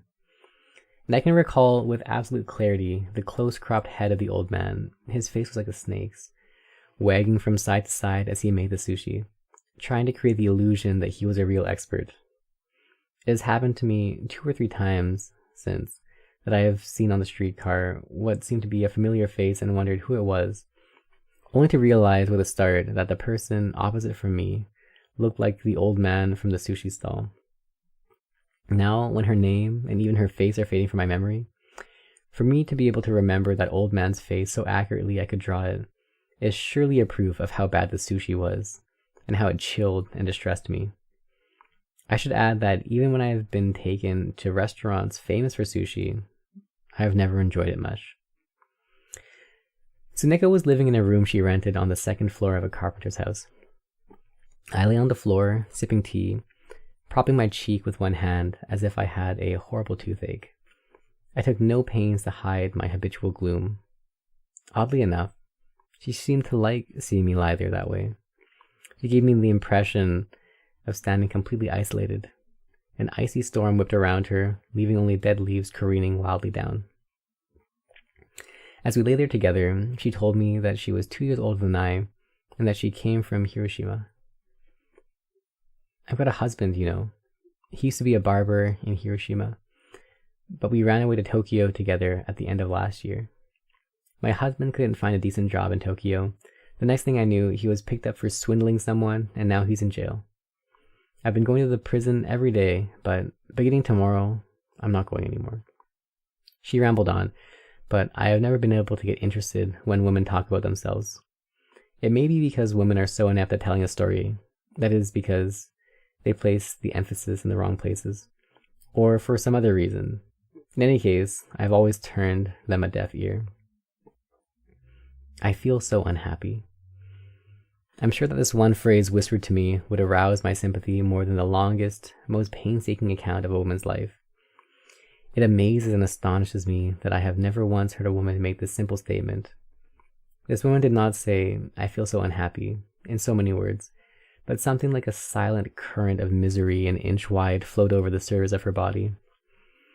When I lay next to her, my body was enveloped in her current, which mingled with my own harsher current of gloom like a withered leaf settling to rest on the stones at the bottom of a pool. I had freed myself from fear and uneasiness. It was entirely different from the feeling of being able to sleep soundly which I had experienced in the arms of those idiot prostitutes. For one thing, the prostitutes were cheerful. The night I spent with that criminal's wife was for me a night of liberation and happiness.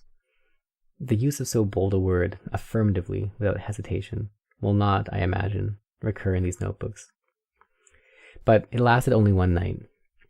In the morning, when I woke and got out of bed, I was again the shallow poseur of a clown. The weak fear happiness itself. They can harm themselves on cotton wool. Sometimes they are wounded even by happiness. I was impatient to leave her while things still stood the same, before I got wounded, and I spread my usual smokescreen of farce. They say that love flies out the window when poverty comes in the door, but people generally get the sense backwards. It doesn't mean that when a man's money runs out, he's shaken off by women. When he runs out of money, he naturally is in the dumps. He's no good for anything. The strength goes out of his laugh. He becomes strangely soured. Finally, in desperation, he shakes off the woman.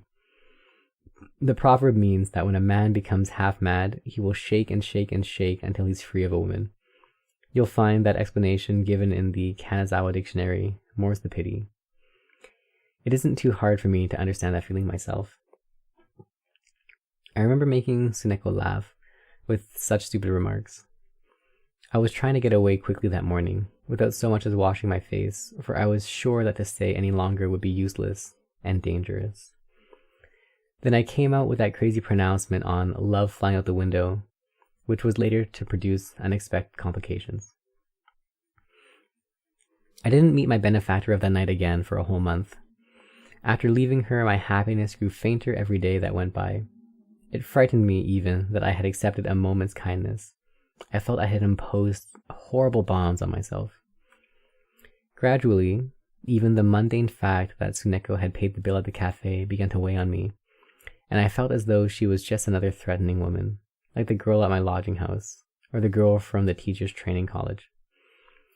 Even at the distance which separated us, Tsuneko intimidated me constantly. Besides, I was intolerably afraid that if I met again a woman I had once slept with, I might suddenly burst into a flaming rage. It was my nature to be very timid about meeting people anyway, and so I finally chose the expedient of keeping a safe distance from the Ginza. This timidity of nature was no trickery on my part.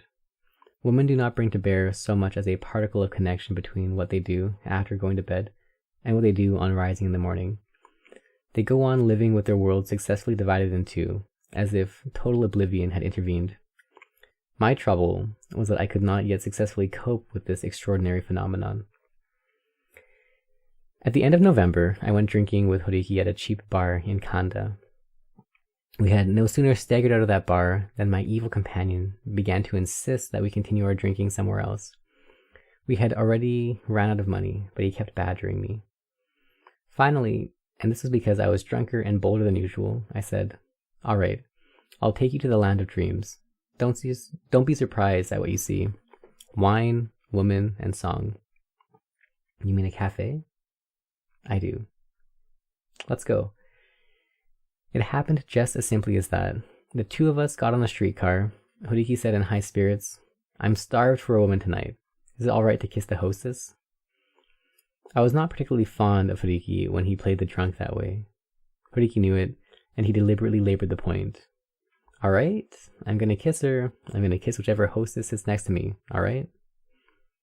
"It won't make any difference, I suppose." "Thanks, I'm starved for a woman." We got off at the Ginza and walked into the cafe of wine, woman, and song. I was virtually without a penny, and my only hope was Tsuneko. Horiki and I sat down at a vacant booth facing each other. Tsuneko and another hostess immediately hurried over.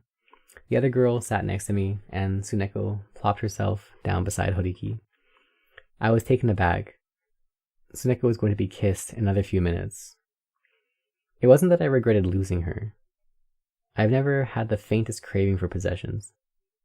Once in a while, it is true, I've experienced a vague sense of regret at losing something, but never strongly enough to affirm positively or to contest with others my rights of possession.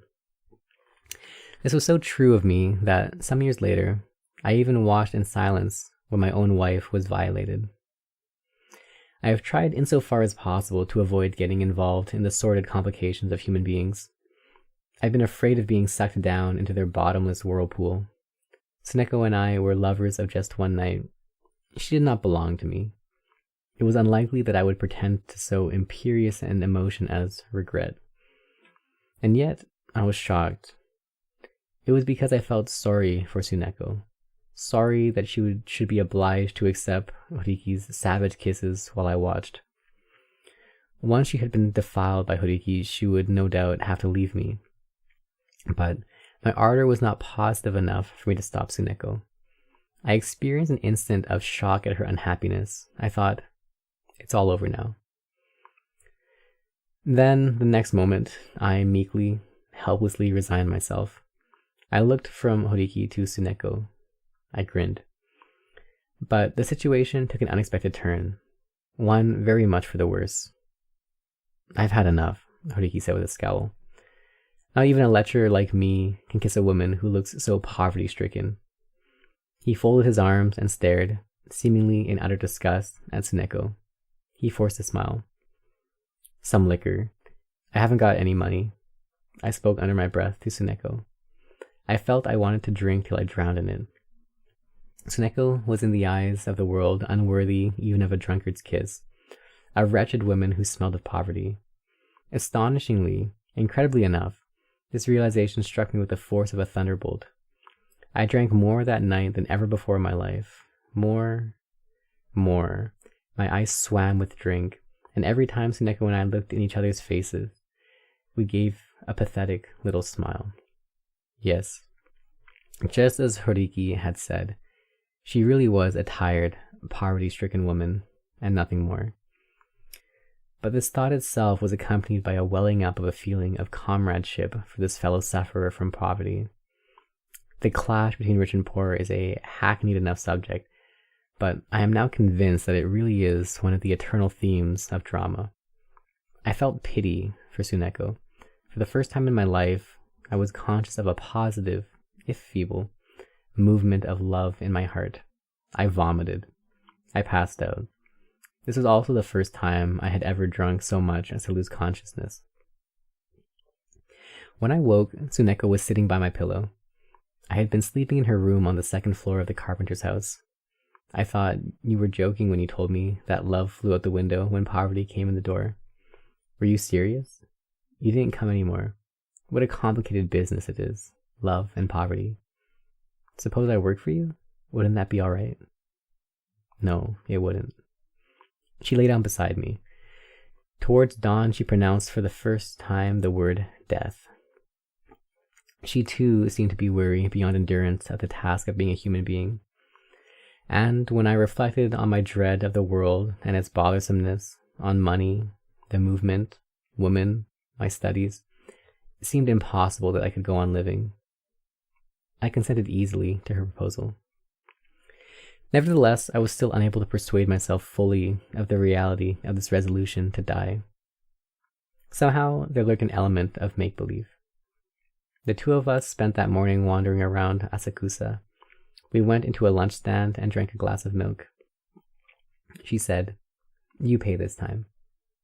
I stood up, took out my wallet, and opened it. 3 copper coins. It was less shame than horror that assaulted me at that moment. I suddenly saw before my eyes my room in the lodging house, absolutely empty save for my school uniform and the bedding. A bleak cell devoid of any object which might be pawned. My only other possessions were the kimono and coat I was wearing. These were the hard facts. I perceived with clarity that I could not go on living.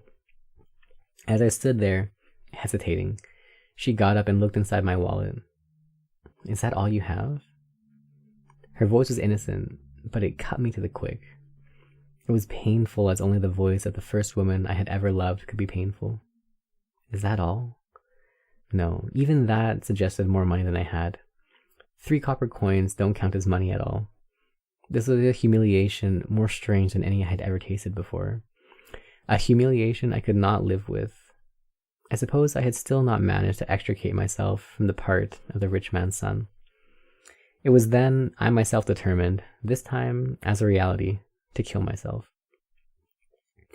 We threw ourselves into the sea at Kamakura that night. She untied her sash, saying she had borrowed it from a friend at the cafe, and left it folded neatly on a rock. I removed my coat and put it in the same spot. We entered the water together. She died. I was saved. The incident was treated rather prominently in the press, no doubt because I was a college student. My father's name also had some news value. I was confined in a hospital room on the coast. A relative came from home to see me and take care of necessary arrangements. Before he left, he informed me that my father and all the rest of my family were so enraged that I might easily be disowned once and for all. Such matters did not concern me. I thought instead of the dead Tsuneko, and, longing for her, I wept. Of all the people I had ever known, that miserable Tsuneko really was the only one I loved. A long letter, which consisted of a string of 50 stanzas, came from the girl at my lodging house. 50 stanzas, each one beginning with the incredible words, "Please live on for me." The nurses used to visit my sick room, laughing gaily all the time, and some would squeeze my hand when they left. They discovered at the hospital that my left lung was affected. This was most fortunate for me, when, not long afterwards, I was taken from the hospital to the police station, charged with having been the accomplice to a suicide. I was treated as a sick man by the police and quartered not with the criminals, but in a special custody room. Late that night, the old policeman standing night duty in the room next to mine softly opened the door. "Hey," he called to me. "You must be cold. Come here, next to the fire." I walked into his room, sat on a chair, and warmed myself by the fire. I feigned an air of utter dejection. "You miss her, don't you?" "Yes," I answered in a particularly faint and faraway voice. "That's human nature, I guess." His manner had become increasingly self-important. "Where was it you first took up with this woman?" The question was weighted with an authority almost indistinguishable from that of a judge. My jailer, despising me as a mere child who wouldn't know the difference, acted exactly as if he were charged with the investigation. No doubt he was secretly hoping to while away the long autumn evening by extracting from me a confession in the nature of a pornographic story. I guessed his intent at once, and it was all I could do to restrain the impulse to burst out laughing in his face. I knew that I had the right to refuse to answer any queries put me by the policeman in an informal interrogation of this sort, but in order to lend some interest to the long night ahead, I cloaked myself in a kind of simple sincerity, as if I firmly, unquestionably, believed that this policeman was responsible for investigating me, and that the degree of severity of my punishment depended solely on his decision. I made up a confession absurd enough to satisfy, more or less, his prurient curiosity. I've got a pretty good idea now. We always take it into consideration when a prisoner answers everything honestly. Thank you very much. I hope you will do what you can to help me. My performance was all but inspired, a great performance which brought me no benefit whatsoever. In the morning, I was called before the police chief. This time, it was the real examination. As soon as I opened the door and entered his office, the police chief said, "There is a handsome lad for you. It wasn't your fault, I can see. Your mother's to blame for having brought such a handsome boy into the world." He was still young, a dark-complexioned man with something about him which suggested a university education. His words caught me off guard, and made me as wretched as if I had been deformed, with a red macula covering half my face. The examination conducted by this athletic-looking police chief was simple and to the point, a world removed from the furtive, tenaciously obscene examination the old policeman had given me the night before. After he finished his questioning, he filled out a form to send to the district attorney's office. He commented as he wrote, "You mustn't neglect your health that way. You've been coughing blood, haven't you?" That morning I had an odd hawking cough, and every time I coughed, I covered my mouth with my handkerchief. The handkerchief was spattered with blood, but it was not blood from my throat. The night before I had been picking at a pimple under my ear, and the blood was from that pimple. Realizing at once that it would be to my advantage not to reveal the truth, I lowered my eyes and sanctimoniously murmured, "Yes." The police chief finished writing the paper. "It's up to the district attorney whether or not they bring action against you, but it would be a good idea to telephone or telegraph a guarantor to come to the district attorney's office in Yokohama. There must be someone, isn't there, who will guarantee you or offer bail?" I remember that a man from my hometown, an antique dealer who was a frequent visitor at my father's house in Tokyo, had served as my guarantor at school. He was a short-set man of 40, a bachelor, and a henchman of my father's. His face, particularly around the eyes, looked so much like a flat fish that my father always called him by that name. I had also always thought of him as Flatfish. I borrowed the telephone directory at the police station to look up Flatfish's number. I found it and called him. I asked if he would mind coming to Yokohama. Flatfish's tone when he answered was unrecognizably officious, but he agreed in the end to be my guarantor. I went back to the custody room. The police chief's loud voice reached me as he barked out to the policeman. "Hey, someone disinfect the telephone receiver. He's been coughing blood, you know." In the afternoon, they tied me up with a thin hemp rope. I was allowed to hide the rope under my coat when we went outside, but the young policeman gripped the end of the rope firmly. We went to Yokohama on the streetcar. The experience hadn't upset me in the least. I missed the custody room in the police station and even the old policeman. What, I wonder, makes me that way? When they tied me up as a criminal, I actually felt relieved. A calm, relaxed feeling. Even now, as I write down my recollections of those days, I feel a really expansive, agreeable sensation. But among my otherwise nostalgic memories, there was one harrowing disaster which I shall never be able to forget, and which even now caused me to break out into a cold sweat. I was given a brief examination by the district attorney in his dimly lit office. He was a man of about 40, with an intelligent calm about him, which I am tempted to call honest good looks, in contrast to my own alleged good looks, which, even if true, certainly are tainted with lewdness. He seemed so simple and straightforward that I let down my guard completely. I was listlessly recounting my story when suddenly I was seized with another fit of coughing. I took out my handkerchief. The bloodstains caught my eye, and with ignoble opportunism, I thought that this cough might also prove useful. I added a couple of extra exaggerated coughs for good measure, and my mouth still covered by the handkerchief, I glanced at the district attorney's face. The next instant, he asked with his quiet smile, "Was that real?" Even now, the recollection makes me feel so embarrassed I can't sit still. It was worse, I'm sure, even than when in high school I was plummeted into hell by that stupid Takaichi tapping me on the back, saying he did it on purpose. Those were the two great disasters in a lifetime of acting. Sometimes I've even thought that I should have preferred to be sentenced to 10 years imprisonment rather than meet with such gentle contempt from the district attorney. The charge against me was suspended, but this brought no joy. I felt utterly wretched as I sat on a bench in the corridor outside the district attorney's office, waiting for the arrival of my guarantor, Flatfish. I could see through the tall windows behind my bench, the evening sky glowing in the sunset. Seagulls were flying by in a line, which somehow suggested the curve of a woman's body.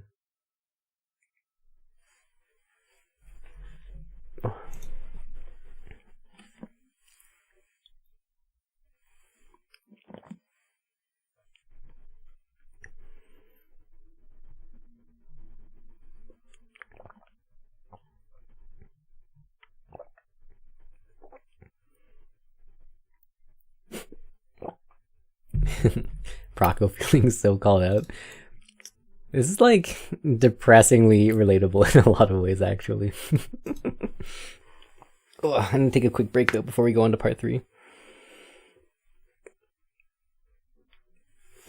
At this point, we are exactly halfway through the book.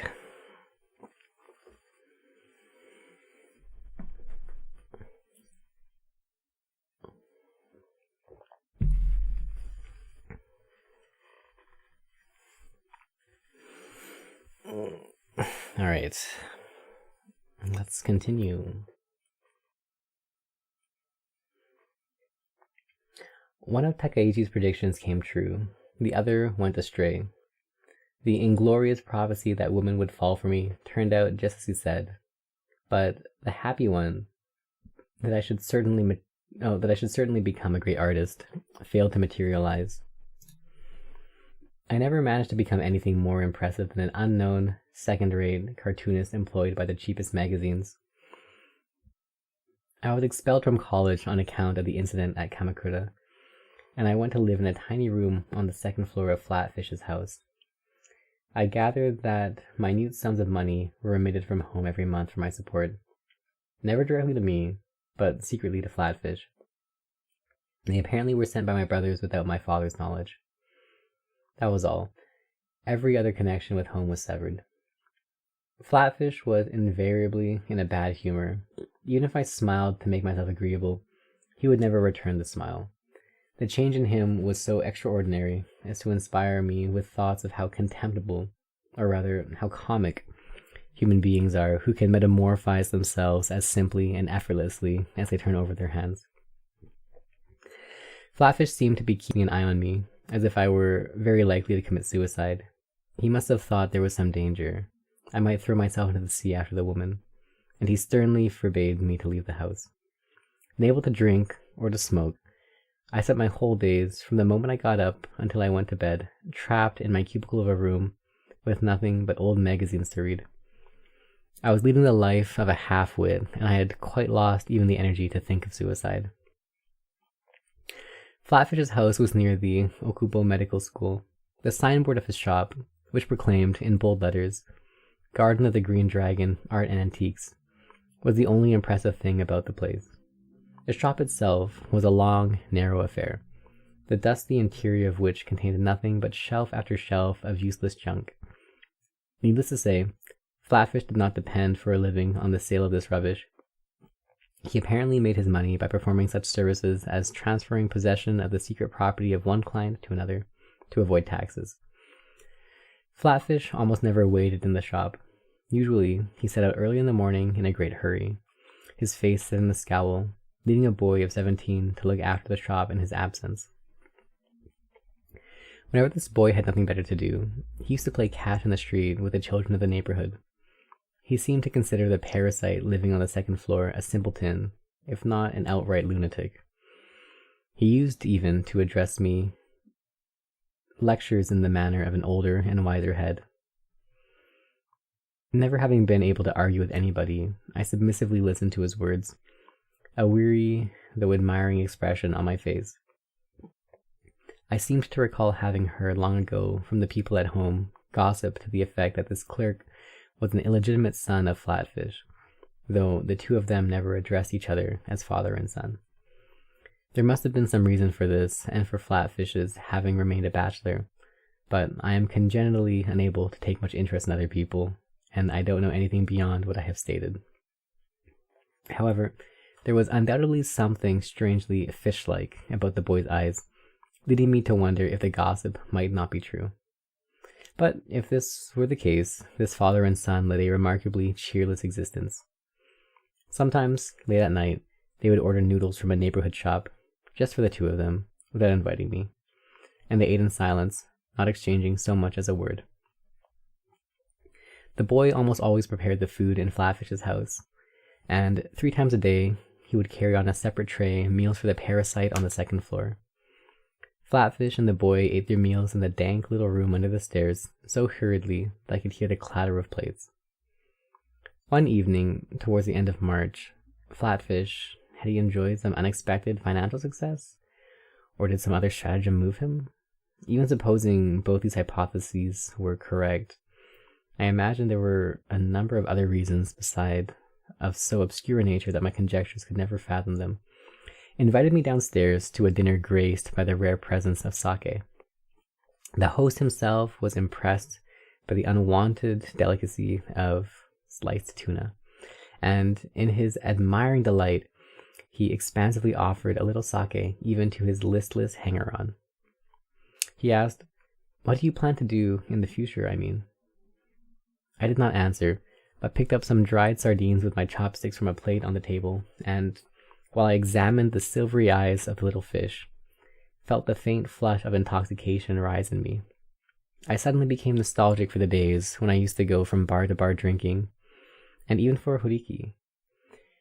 I yearned with such desperation for freedom that I became weak and tearful. Ever since coming to this house, I had lacked all incentive to even play the clown.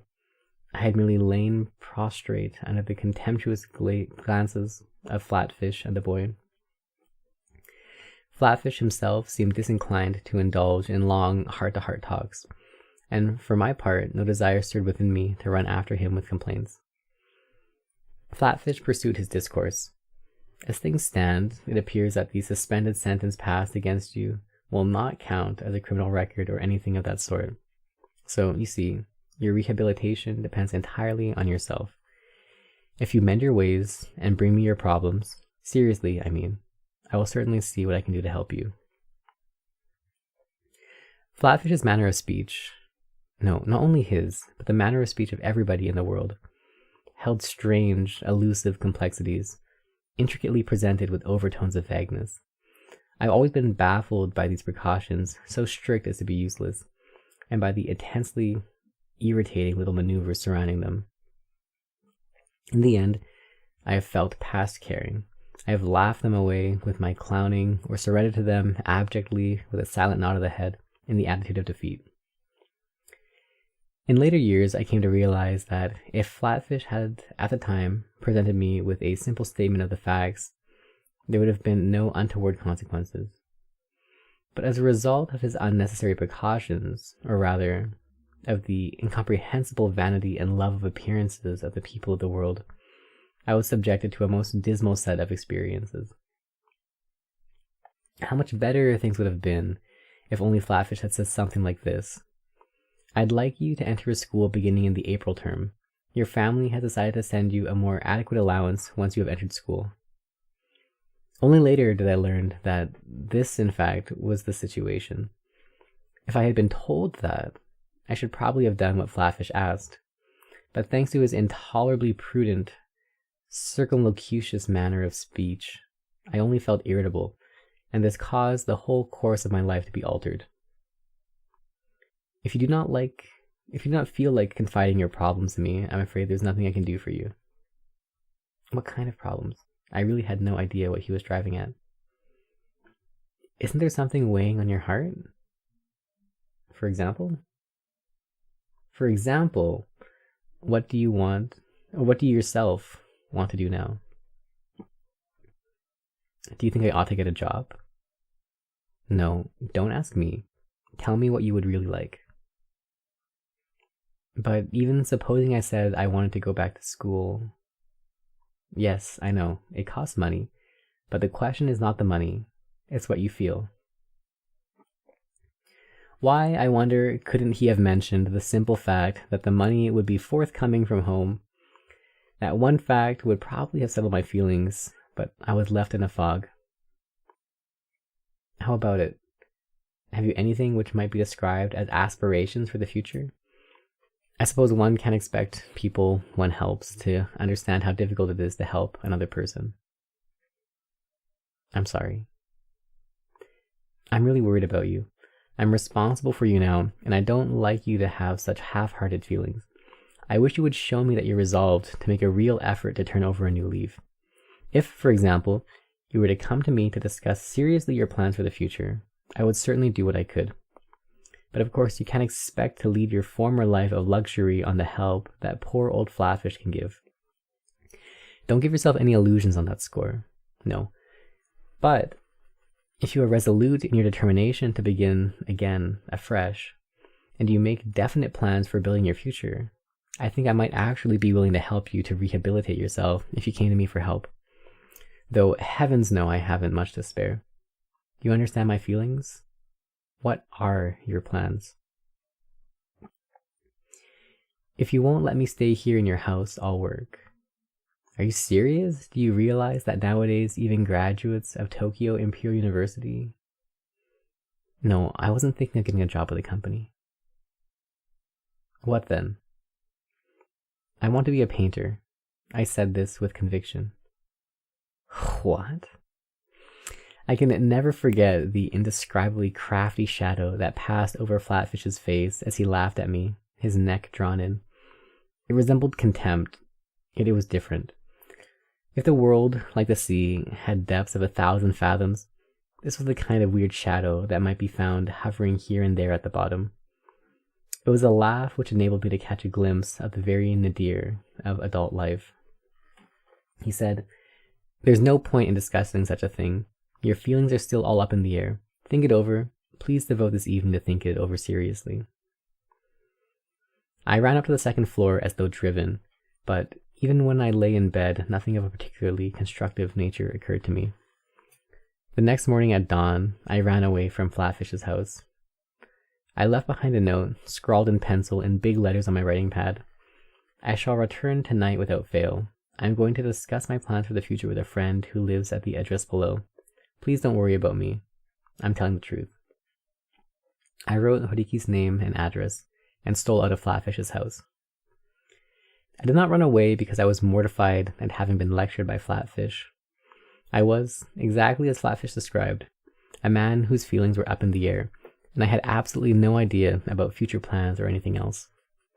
Besides, I felt rather sorry for Flatfish that I should be a burden on him, and I found it quite intolerably painful to think that if by some remote chance I felt like bestirring myself to achieve a worthy purpose, I should have to depend on poor old Flatfish to dole out each month the capital needed for my rehabilitation.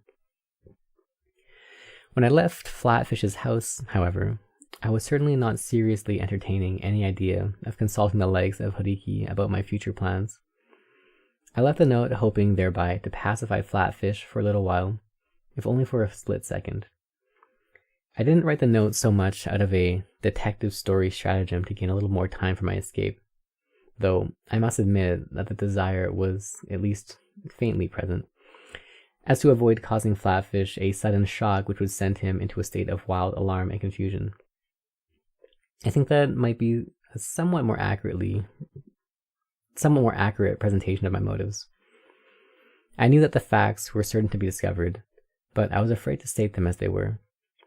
One of my tragic flaws is the compulsion to add some sort of embellishment to every situation, a quality which has made people call me at times a liar. But I have almost never embellished in order to bring myself any advantage. It was rather that I had a strangulating fear of that cataclysmic change in the atmosphere the instant the flow of a conversation flagged.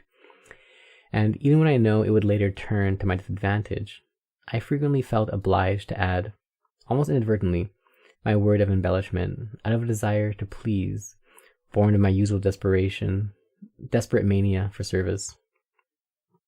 This may have been a twisted form of my weakness, an idiocy, but the habit it engendered was taken fully advantage of by the so-called honest citizens of the world. That was how I happened to jot down Horiki's name and address as they floated up from the distant recesses of my memory. After leaving Flatfish's house, I walked as far as Shinjuku, where I sold the books I had in my pockets. Then I stood there uncertainly, utterly at a loss what to do. Though I have always made it my practice to be pleasant to everybody, I have not once actually experienced friendship. I have only the most painful recollections of my various acquaintances, with the exception of such companions in pleasure as Horiki. I have frantically played the clown in order to disentangle myself from these painful relationships, only to wear myself out as a result. Even now, it comes as a shock if by chance I notice on the street a face resembling someone I know, however slightly, and I'm at once seized by a shivering violent enough to make me dizzy. I know that I am liked by other people, but I seem to be deficient in the faculty to love others. I should add that I have very strong doubts as to whether even human beings really possess this faculty. It was hardly to be expected that someone like myself could ever develop any close friendships. Besides, I lacked even the ability to pay visits. The front door of another person's house terrified me more than the gates of Inferno in the Divine Comedy, and I'm not exaggerating when I say that I really felt I could detect within the door the presence of a horrible, dragon-like monster writhing there with a dank, raw smell. I had no friends. I had nowhere to go. Horiki. Here was a real case of a true word having been said in jest. I decided to visit Horiki, exactly as I had stated in my farewell note to Flatfish. I had never before gone myself to Horiki's house. Usually I would invite him to my place by telegram when I wanted to see him. Now, however, I doubted whether I could manage the telegraph fee. I also wondered, with the jaundiced intelligence of a man in disgrace, whether Horiki might not refuse to come even if I telegraphed him. I decided on a visit, the most difficult thing in the world for me. Giving vent to a sigh, I boarded the streetcar. The thought that the only hope in the world left for me was Horiki filled me with a foreboding dreadful enough to send chills up and down my spine. Horiki was at home. He lived in a 2-storied house at the end of a dirty alley. Horiki occupied only one medium-sized room on the second floor. Downstairs, his parents and a young workman were busily stitching and pounding strips of cloth to make thongs for sandals. Hodiki showed me that day a new aspect of his city dweller personality. This was his knowing nature, an egoism so icy, so crafty that a country boy like myself could only stare with eyes opened wide in amazement. He was not a simple, endlessly passive type like myself. You! What a surprise! You've been forgiven by your father, have you? Not yet. I was unable to confess I had run away. In my usual way, I evaded the issue, though I was certain that Hodiki soon, if not immediately, would grasp what had happened.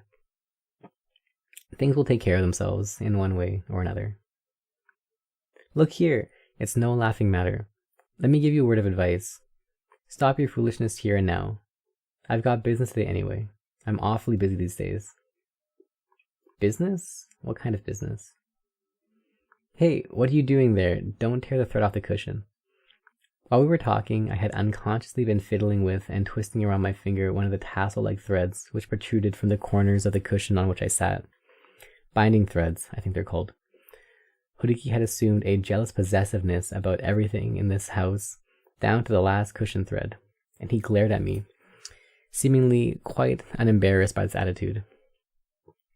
When I think of it, Hodiki's acquaintanceship with me had cost him nothing. Hodiki's aged mother brought in a tray with 2 dishes of jelly. What have we here? Hodiki asked his mother tenderly, in the tones of the truly dutiful son, continuing in language so polite it sounded quite unnatural. Oh, I'm sorry. Have you made jelly? That's terrific. You shouldn't have bothered. I was just going out on some business. But it would be wicked not to eat your wonderful jelly after you've gone to all the trouble. Thank you so much. Then, turning in my direction, how about one for you? Mother made it specially. Ah, this is so delicious. Really terrific. He ate with a gusto, almost a rapture, which did not seem to be altogether play acting. I also spooned my bowl of jelly. It tasted watery, and when I came to the piece of fruit at the bottom, it was not fruit at all, but a substance I could not identify. I by no means despised their poverty. At the time, I didn't think that the jelly tasted bad, and I was really grateful for the old woman's kindness. It is true that I dread poverty, but I do not believe I've ever despised it. The jelly and the way Hodiki rejoiced over it taught me a lesson in the parsimoniousness of the city dweller, and in what it is really like in a Tokyo household, where the members divide their lives so sharply between what they do at home and what they do on the outside. I was filled with dismay at these signs that I, a fool rendered incapable by my perpetual flight from human society, from distinguishing between at home and on the outside, was the only one completely left out, that I had been deserted even by Hodiki. I should like to record that as I manipulated the peeling lacquer chopsticks to eat my jelly, I felt unbearably lonely. I'm sorry, but I've got an appointment today, Hodiki said, standing and putting on his jacket. I'm going now. Sorry. At that moment, a woman visitor arrived for Hodiki. My fortunes thereby took a sudden turn. Hodiki at once became quite animated. Oh, I'm sorry. I was just on my way to your place when this fellow dropped in without warning. No, you're not in the way at all. Please come in. He seemed rattled. I took the cushion from under me and turned it over before handing it to Hodiki, but snatching it from my hands, he turned it over once more as he offered it to the woman. There was only that one cushion for guests, besides the cushion Hodiki sat on. The woman was a tall, thin person.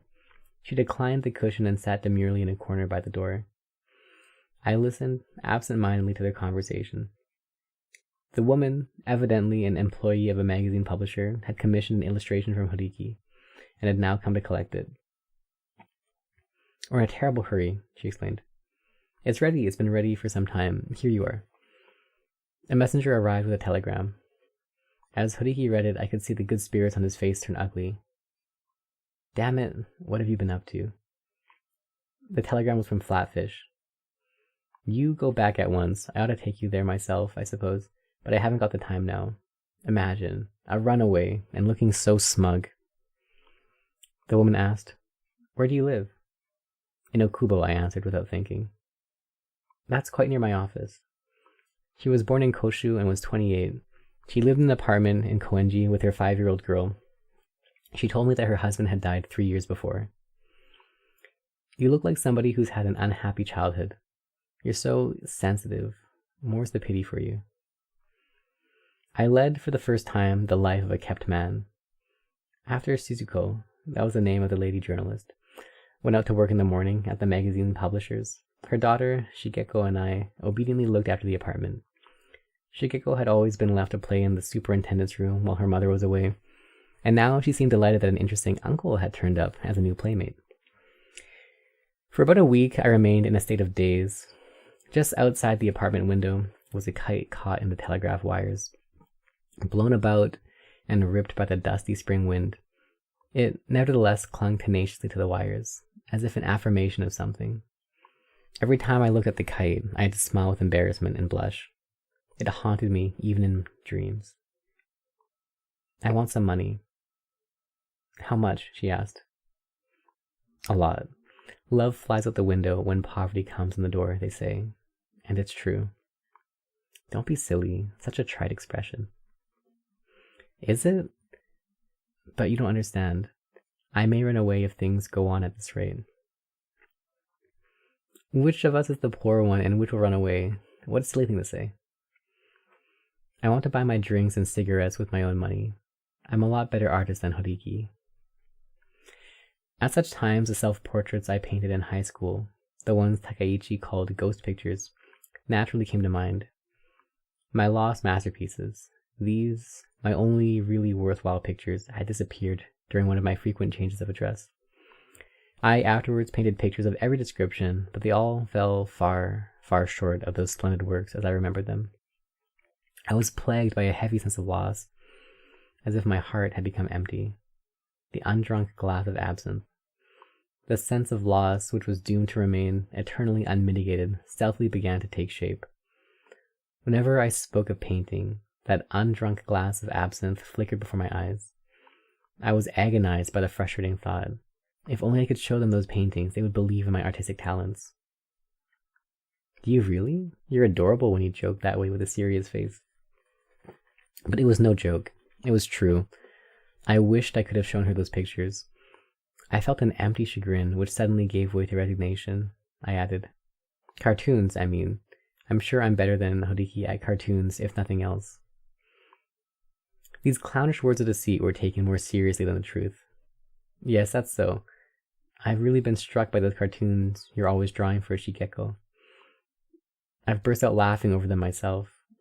How would you like to draw for our magazine? I can easily ask the editor. Her company published a monthly magazine, not an especially notable one, for children. Most women have only to lay eyes on you to want to be doing something for you so badly they can't stand it. You're always so timid, and yet you're funny. Sometimes you get terribly lonesome and depressed, but that only makes a woman's heart itch all the more for you. Shizuko flattered me with these and other comments, which, with the special repulsive quality of the kept man, I calmly accepted. Whenever I thought of my situation, I sank all the deeper in my depression, and I lost all my energy. It kept preying on my mind that I needed money more than a woman, that any way I wanted to escape from Shizuko and make my own living. I made plans of every sort, but my struggles only enmeshed me the more in my dependency on her. This strong-minded woman herself dealt with the complications which developed from my running away and took care of almost everything else for me. As a result, I became more timid than ever before her.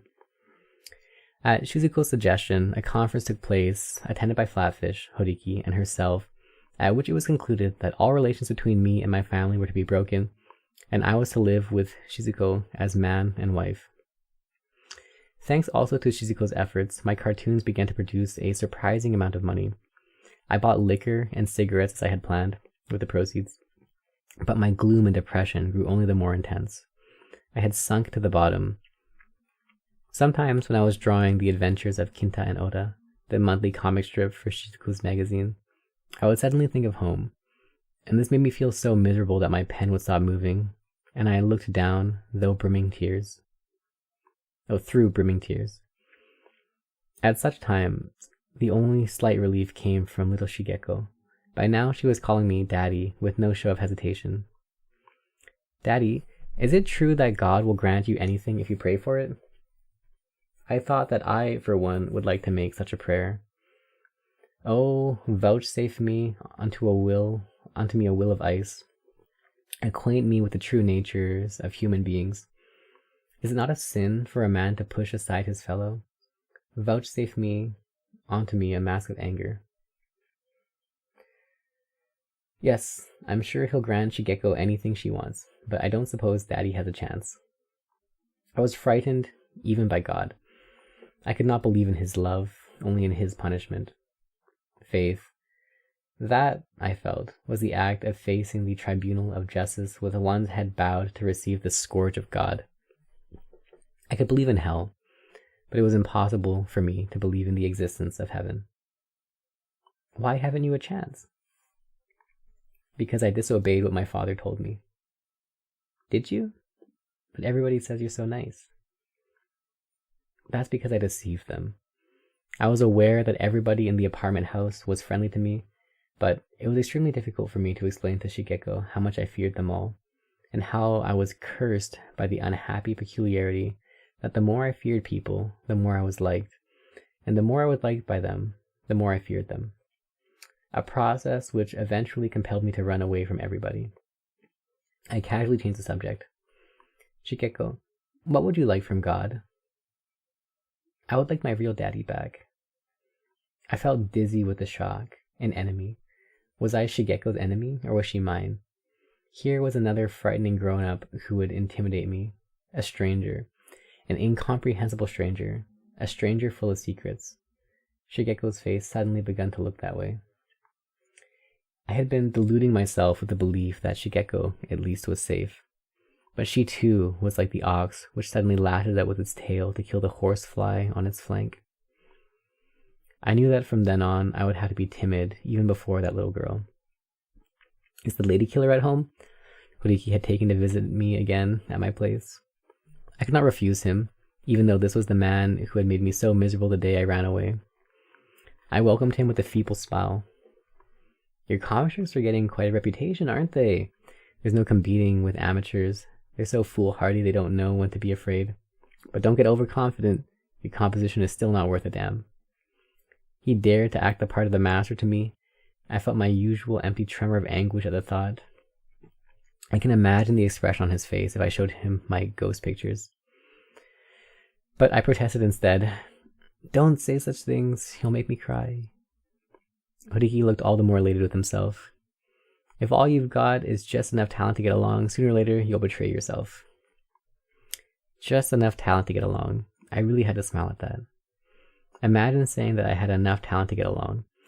It occurred to me that a man like myself who dreads human beings, shuns and deceives them, might on the surface seem strikingly like another man who reveres the clever, worldly wise rules for success embodied in the proverb, "Let sleeping dogs lie."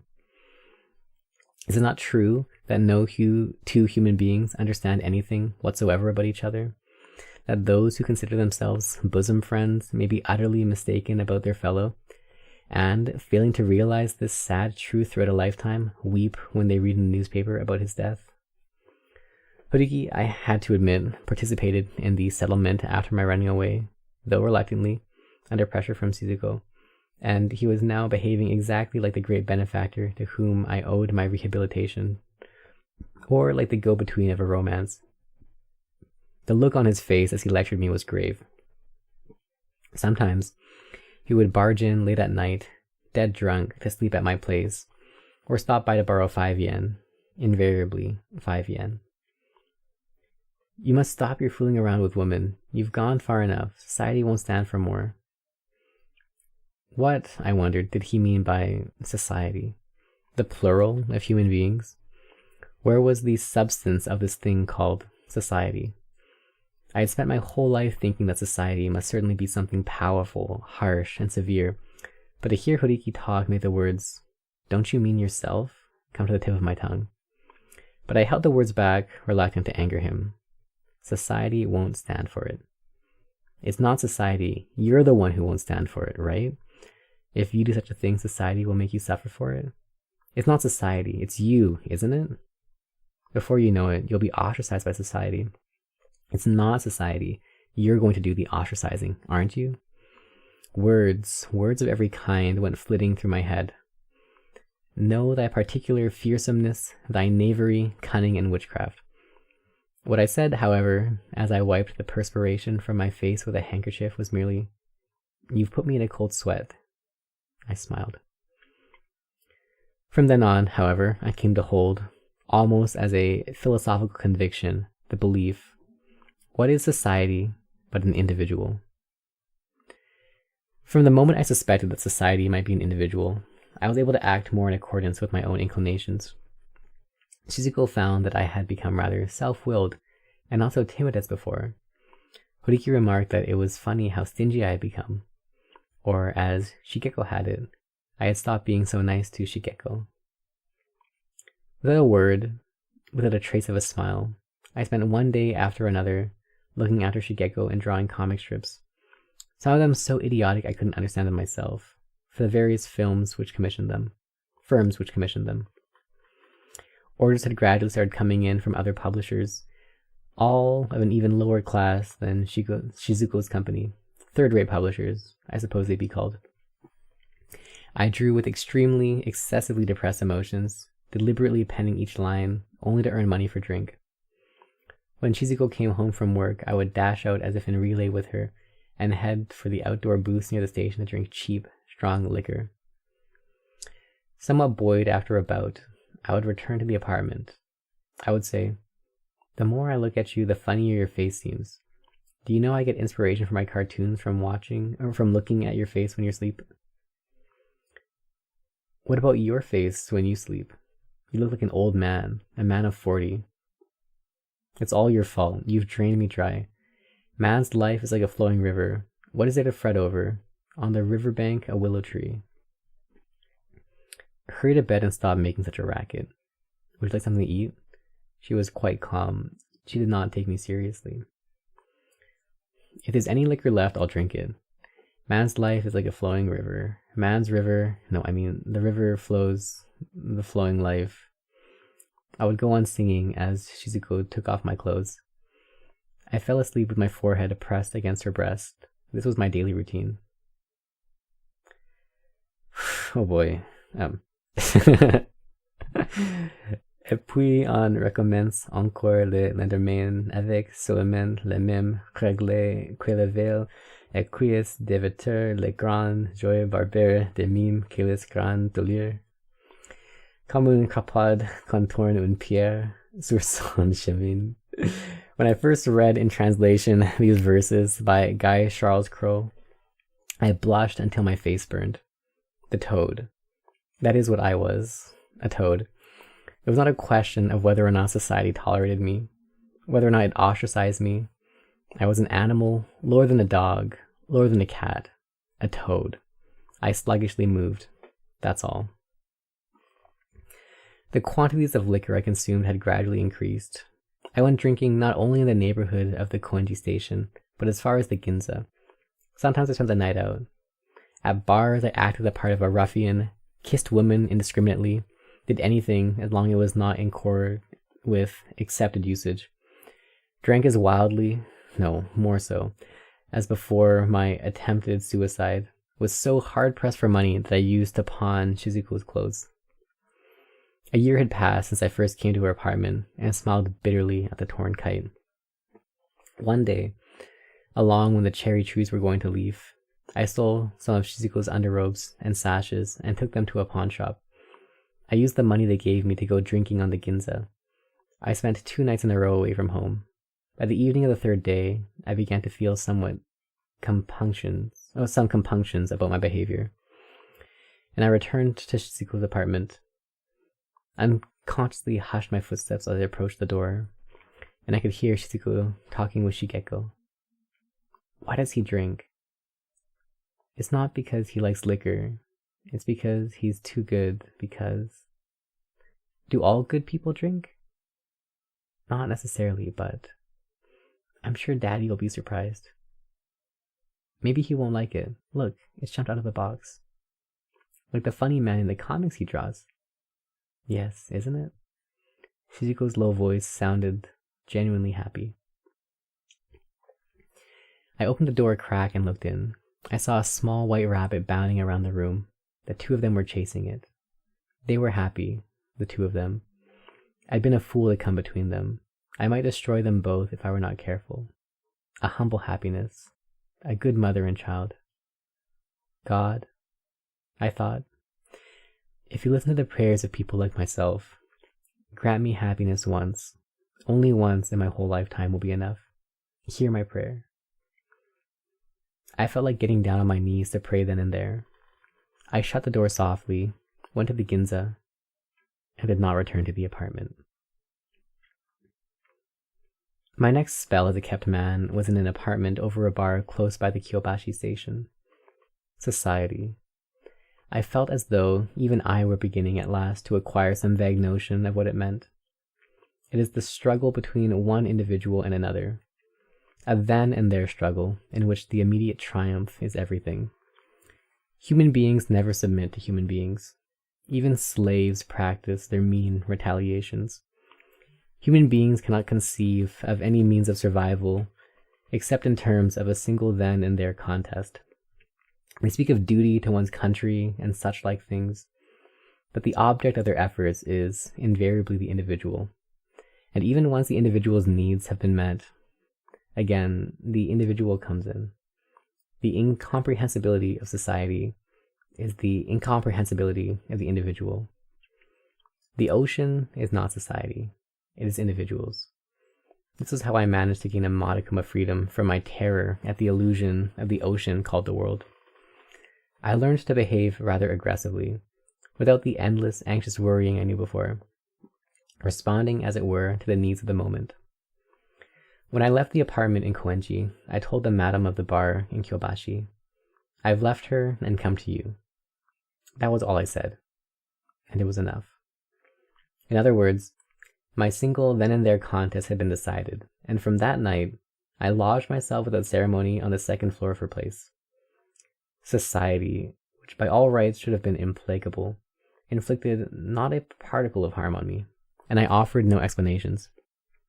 As long as the madam was so inclined, everything was all right. At the bar, I was treated like a customer, like the owner, like an errand boy, like a relative of the management. One might have expected that I would be considered a very dubious character, but society was not in the least suspicious of me, and the regular customers of the bar treated me with almost painful kindness. They called me by my first name and bought me drinks. I gradually came to relax my vigilance towards the world. I came to think that it was not such a dreadful place. My feelings of panic had been molded by the unholy fear aroused in me by such superstitions of science as the hundreds of thousands of whooping cough germs borne by the spring breezes, the hundreds of thousands of eye-destroying bacteria which infest the public baths, the hundreds of thousands of microbes in a barber shop which will cause baldness, the swarms of scabious parasites infecting the leather straps in the subway cars, or the tapeworm, fluke, and heaven knows what eggs that undoubtedly lurk in the raw fish and in undercooked beef and pork, or the fact that if you walk barefoot, a tiny sliver of glass may penetrate the sole of your foot, and after circulating through your body, reach the eye and cause blindness. There was no disputing the accurate scientific fact that millions of germs are floating, swimming, wriggling everywhere. At the same time, however, if you ignore them completely, they lose all possible connection with yourself, and at once become nothing more than vanishing ghosts of science. This, too, I came to understand. I had been so terrorized by scientific statistics. If 10 million people each leave over 3 grains of rice from their lunch, how many sacks of rice are wasted in one day? If 10 million people each economize 1 paper handkerchief a day, how much pulp will be saved? That whenever I left over a single grain of rice, whenever I blew my nose, I imagined I was wasting mountains of rice, tons of paper, and I fell prey to a mood dark as if I had committed some terrible crime. But these were the lies of science, the lies of statistics and mathematics. You can't collect 3 grains of rice from everybody. Even as an exercise in multiplication or division, it ranks as one of the most elementary and feeble-minded problems about on par with the computation of the percentage of times people slip in the dark, unlighted bathrooms and fall into the toilet, or the percentage of passengers who get their feet caught in the space between the door of a subway train and the edge of the platform, or other such footling exercises in probability. These events seem entirely within the bounds of possibility, but I have never heard a single instance of anyone hurting himself by falling into the toilet. I felt pity and contempt for the self which, until yesterday, had accepted such hypothetical situations as eminently factual scientific truths and was terrified by them. This shows the degree to which I had, bit by bit, arrived at a knowledge of the real nature of what is called the world. Having said that, I must now admit that I was still afraid of human beings, and before I could even meet the customers in the bar, I had to fortify myself by gulping down a glass of liquor. The desire to see frightening things, that was what drew me every night to the bar where, like the child who squeezes his pet all the harder when he actually fears it a little, I proclaimed to the customer standing at the bar my drunken, bungling theories of art. A commixture of artists, and at that, an unknown one, knowing no great joys, nor, for that matter, any great sorrows. I craved desperately some great savage joy, no matter how immense the suffering that might ensue, that my only actual pleasure was to engage in meaningless chatter with the customers and to drink their liquor. Close to a year had gone by since I took up this debased life in the bar in Kyobashi. My cartoons were no longer confined to the children's magazines, but now appeared also in the cheap pornographic magazines that are sold in railway stations. Under a silly pseudonym, I drew dirty pictures of naked women, to which I usually appended appropriate verses from the Rubaiyat. Waste not your hour, nor in the vain pursuit of this and that endeavor and dispute. Better be merry with the fruitful grape than sadden after none or bitter fruit. Some for the glories of this world, and some sigh for the prophet's paradise to come. Ah, take the cash and let the promise go, nor heed the music of a distant drum. In that inverted bowl we call the sky, or under crawling cooped we live and die. Lift not your hands to it for help, for it as impotently rolls as you or I. There was at this period in my life a maiden who pleaded with me to give up drink. You can't go on drinking every day from morning to night that way. She was a girl of 17 or so who worked in a little tobacco shop across the way from the bar. Yoshiko, that was her name, was a pale girl with crooked teeth. Whenever I went to buy cigarettes, she would smile and repeat her advice. What's wrong with drinking? Why is it bad? Better be merry with the fruitful grapes than sadden after none or bitter fruit. Many years ago, there was a Persian. No, let's skip it. Oh, plagued no more with human or divine, tomorrow's tangle to itself resign, and lose your fingers in the tresses of the cypress slender minister of wine. Do you understand? No, I don't. What a stupid little girl you are. I'm going to kiss you. Go ahead. She pouted out her lower lip, not in the least abashed. You silly fool, you and your ideas of chastity. There was something unmistakable in Yoshiko's expression which marked her as a virgin who had never been defiled. Soon after New Year, one night in the dead of winter, I drunkenly staggered out in the cold to buy some cigarettes and fell into a manhole in front of her shop. I shouted for Yoshiko to come save me. She hauled me out and bandaged my bruised right arm. Yoshiko, earnest and unsmiling, said, "You drink too much." The thought of dying has never bothered me, but getting hurt, losing blood, becoming crippled and the like, no thanks. I thought as I watched Yoshiko bandage my hand that I might cut down on my drinking. I'm giving it up. From tomorrow on, I won't touch a drop. Do you mean it? There's no doubt about it. I'll give it up. If I give it up, will you marry me, Yoshiko? Asking her to marry me was, however, intended only as a joke. Natch. Natch was for naturally, was popular at the time. Right. Let's hook fingers on that. I promise I'll give it up. The next day, as might have been expected, I spent drinking. Towards evening, I made my way to Yoshiko's shop on shaking legs and called to her. Yoshiko, I'm sorry, I got drunk. Oh, you're awful. Trying to fool me by pretending to be drunk? I was startled. I suddenly felt quite sober. No, it's the truth. I really have been drinking. I'm not pretending. Don't tease me. You're mean. She suspected nothing. I should think you could tell by just looking at me. I've been drinking today since noon. Forgive me. You're a good actor. I'm not acting, you little idiot. I'm going to kiss you. Go ahead. No, I'm not qualified. I'm afraid I'll have to give up the idea of marrying you. Look at my face. Red, isn't it? I've been drinking. It's just the sunset shining on it. Don't try to fool me. You promised yesterday you wouldn't drink. You wouldn't break a promise, would you? We hooked fingers. Don't tell me you've been drinking. It's a lie. I know it is. Yoshiko's pale face was smiling as she sat there inside the dimly lit shop. What a holy thing uncorrupted virginity is, I thought. I had never slept with a virgin, a girl younger than myself. I'd marry her. I wanted once in my lifetime to know that great savage joy, no matter how immense the suffering that might ensue. I'd always imagined that the beauty of virginity was nothing more than the sweet, sentimental illusion of stupid poets. But it really is alive and present in this world. We would get married. In the spring, we'd go together on bicycles to see waterfalls framed in green leaves. I made up my mind on the spot. It was a then and there decision. I did not hesitate to steal the flower. Not long afterwards, we were married.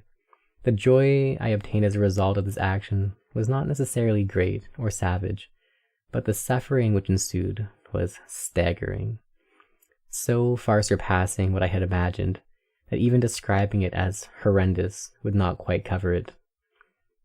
The world, after all, was still a place of bottomless horror. It was by no means a place of childlike simplicity where everything could be settled by a single then and there decision.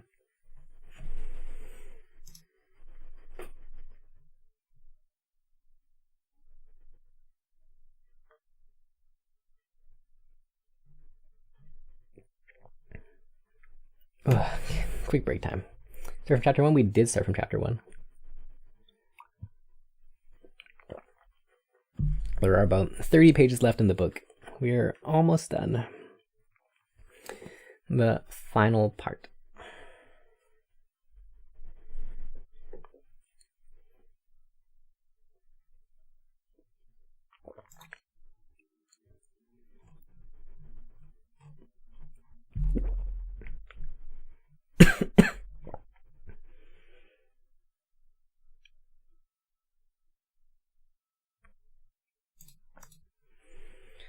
All right.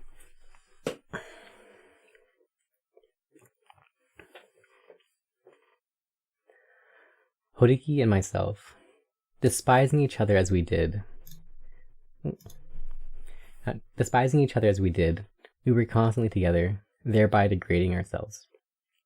If that is what the world calls friendship, the relations between Horiki and myself were undoubtedly those of friendship. I threw myself on the chivalry of the madam of the bar in Kyobashi.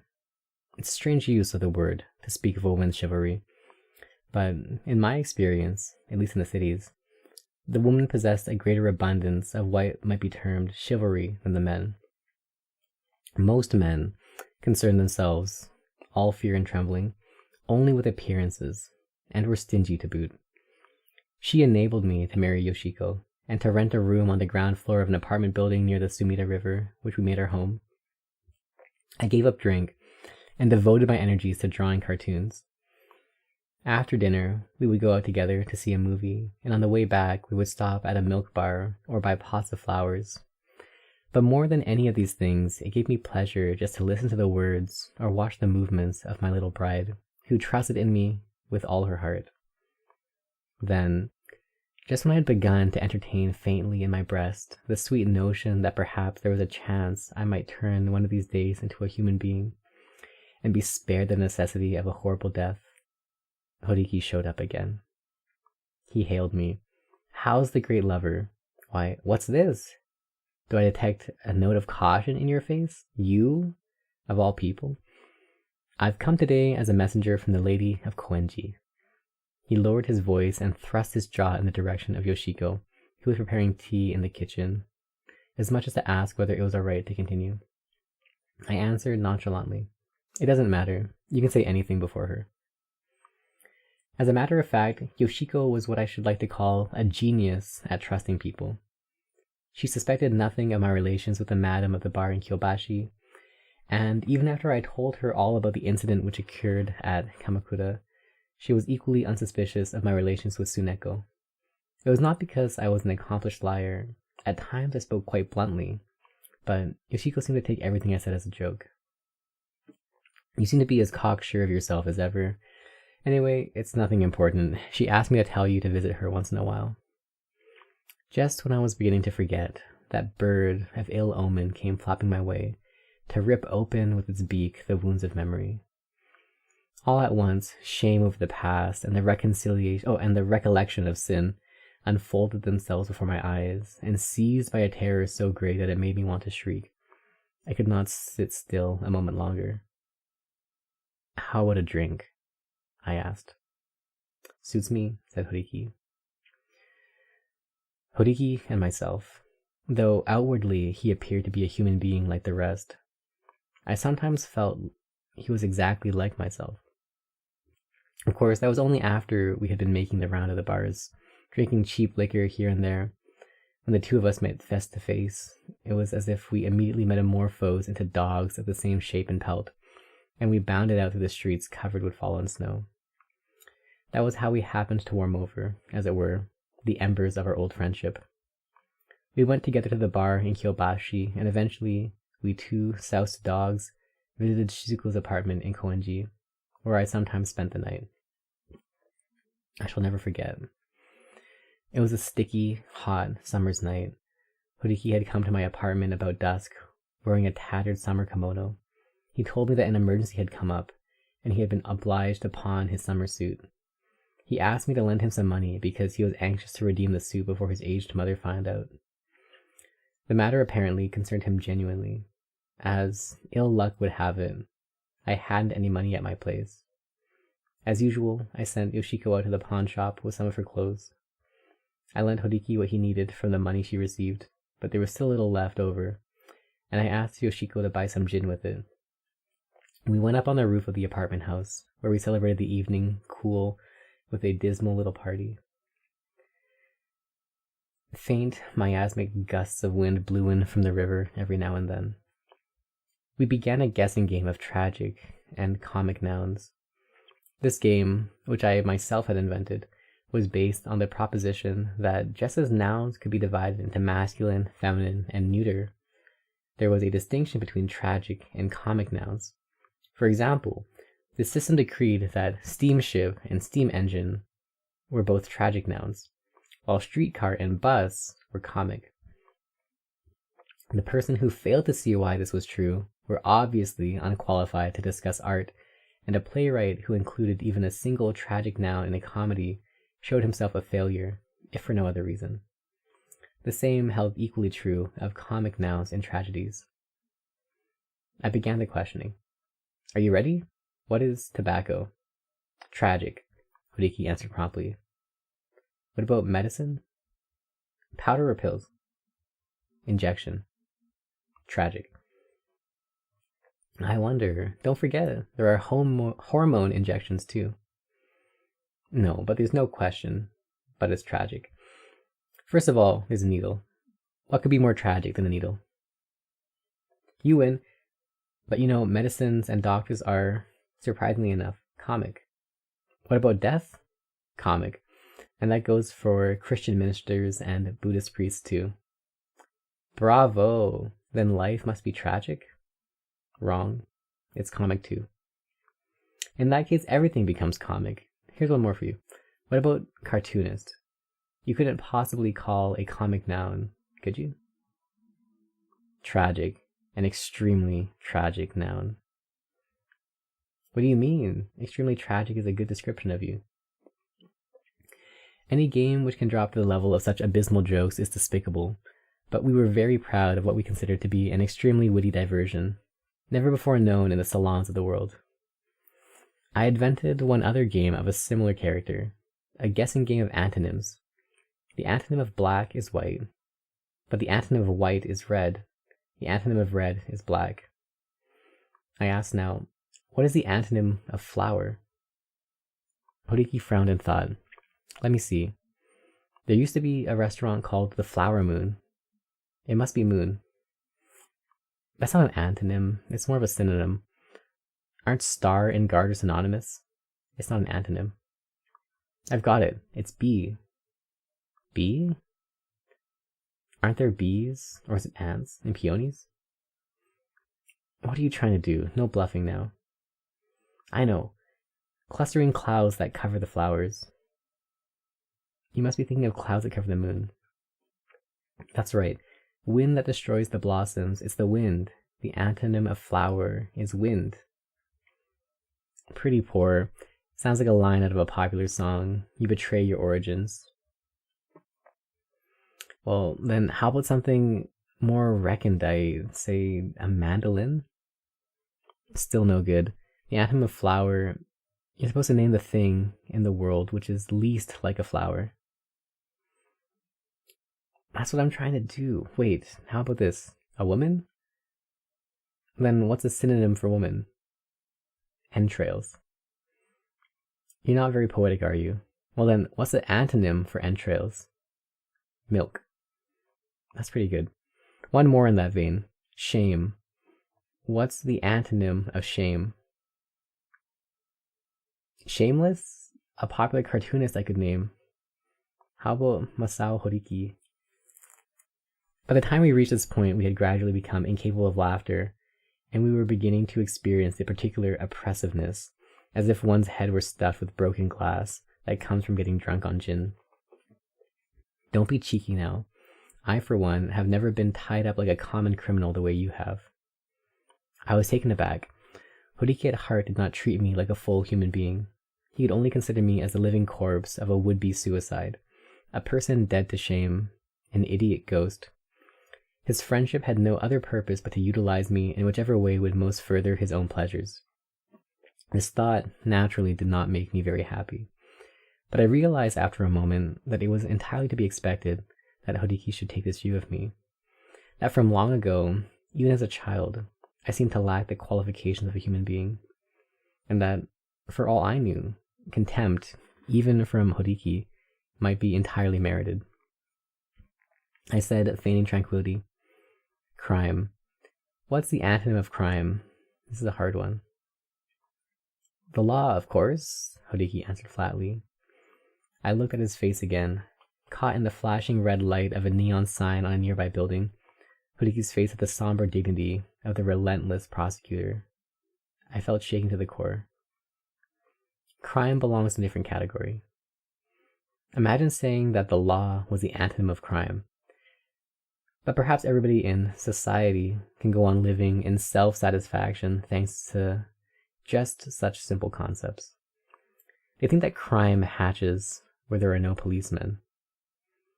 Well, in that case, what would it be? God? That would suit you. There's something about you that smells a little of a Christian priest. I find it offensive. Let's not dispose of the problem so lightly. Let's think about it a bit more together. Isn't it an interesting theme? I feel you can tell everything about a man just from his answer to this one question. You can't be serious. The antonym of crime is virtue, a virtuous citizen. In short, someone like myself. Let's not joke. Virtue is the antonym of vice, not of crime. Are vice and crime different? They are, I think. Virtue and vice are concepts invented by human beings, words for a morality which human beings arbitrarily devised. What a nuisance. Well, I suppose it's God in that case. God, you can't go wrong if you leave everything at God. I'm hungry. Yoshiko is cooking some beans downstairs now. Thanks, I like beans. He lay down on the floor, his hands tucked under his head. I said, You don't seem to be very interested in crime. That's right, I'm not a criminal like you. I may indulge myself with a little dissipation, but I don't cause women to die, and I don't lift money from them either. The voice of a resistance, weak but desperate, spoke from somewhere in my heart. It said that I had not caused anyone to die, that I had not lifted money from anyone. But once again, the ingrained habit of considering myself evil took command. It is quite impossible for me to contradict anyone to his face. I struggled with all my might to control the feelings which mounted more dangerously in me with each instant, the result of the depressing effects of the gin. Finally, I muttered almost to myself, actions punishable by jail sentences are not the only crimes. If we knew the antonym of crime, I think we would know its true nature. God, salvation, love, light. But for God, there is the antonym, Satan. For salvation, there is perdition. For love, there is hate. For light, there is darkness. For good, evil. Crime and prayer, crime and repentance, crime and confession, crime and... No, they're all synonymous. What is the opposite of crime? Well, if you spell crime backwards, no, that doesn't make sense. But the word does contain the letters R-I-C-E, rice. I'm hungry. Bring me something to eat. Why don't you get it yourself? My voice shook with a rage I had almost never before betrayed. All right, I'll go downstairs, then Yoshiko and I will commit a crime together. Personal demonstration is better than empty debates. The antonym of crime is rice. No, it's beans. He was so drunk he could barely articulate the words. Do as you please, only get the hell out of here. He got up, mumbling incoherently. Crime and an empty stomach and beans. No, those are synonyms. Crime and punishment. Dostoevsky. Those words grazed over a corner of my mind, startling me. Just supposing Dostoevsky ranged crime and punishment side by side, not as synonyms, but as antonyms. Crime and punishment. Absolutely incompatible ideas. Irreconcilable as oil and water. I felt I was beginning to understand what lay at the bottom of the scum-covered, turbid pond, that chaos of Dostoevsky's mind. No, I still didn't quite see. Such thoughts were flashing through my head like a revolving lantern when I heard a voice. Extraordinary beans you've got here. Come have a look. Horiki's voice and color had changed. Just a minute before, he had staggered off downstairs, and here he was back again, before I knew it.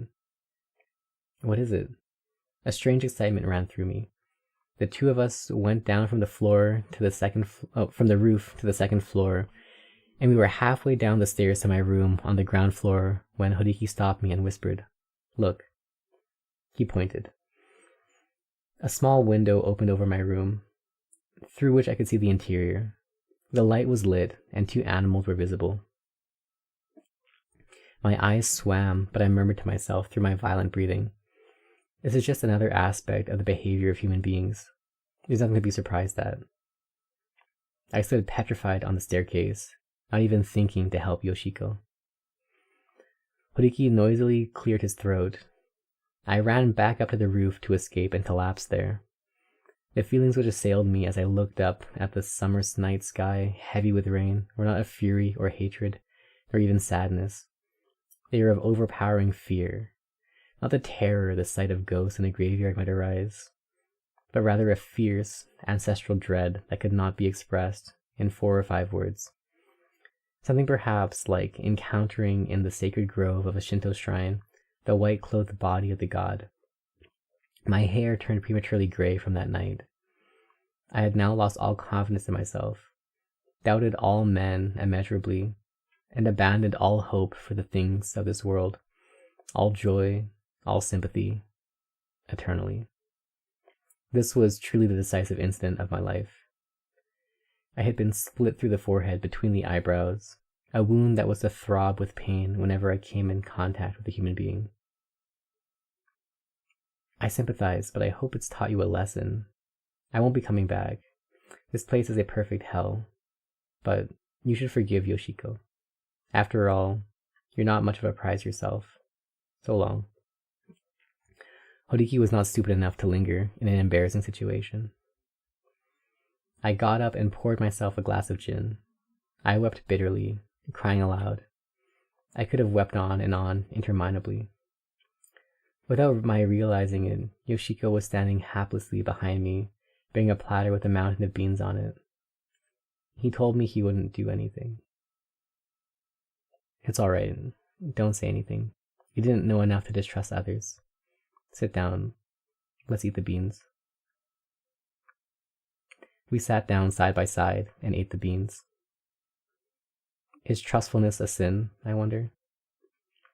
The man was an illiterate shopkeeper, an undersized runt of about 30, who used to ask me to draw cartoons for him, and then would make a great ado over the trifling sums of money he paid for them. The shopkeeper, not surprisingly, did not come again. I felt less hatred for him than I did for Horiki.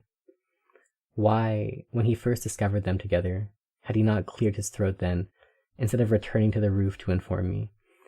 On the nights when I could not sleep, hatred and loathing for him gathered inside me until I groaned under the pressure. I neither forgave nor refused to forgive her. Yoshiko was a genius at trusting people. She didn't know how to suspect anyone, but the misery it caused. God, I ask you, is trustfulness a sin? It was less the fact of Yoshiko's defilement than the defilement of her trust in people, which became so persistent a source of grief as almost to render my life insupportable.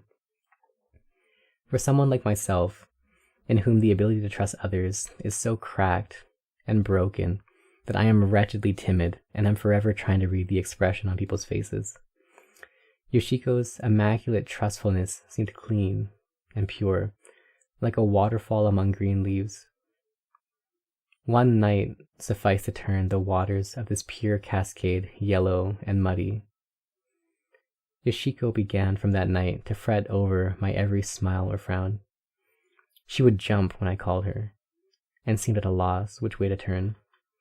She remained tense and afraid, no matter how much I tried to make her smile, no matter how much I played the clown.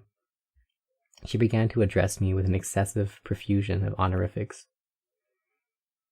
Is immaculate trustfulness, after all, a source of sin?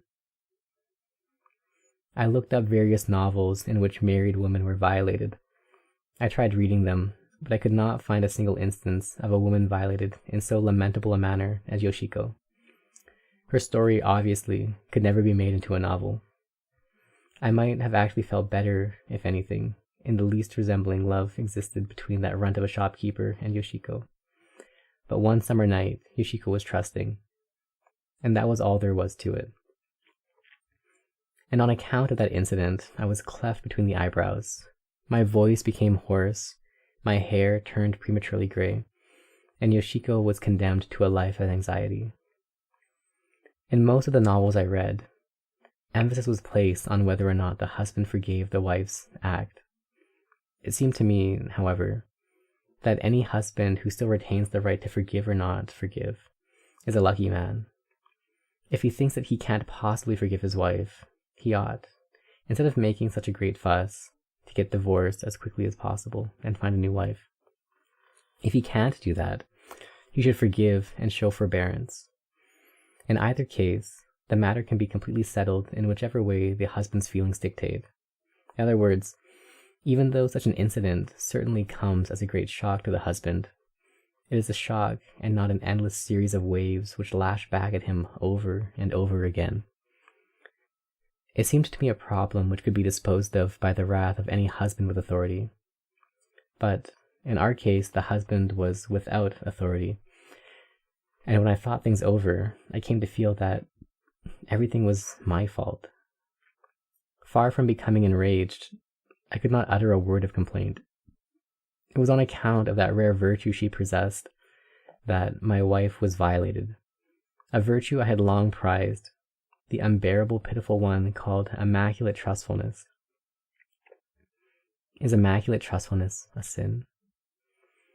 Now that I harbored doubts about the one virtue I had depended on, I lost all comprehension of everything around me. My only resort was drink. My face coarsened markedly, and my teeth fell out from the interminable drinking bouts to which I surrendered myself.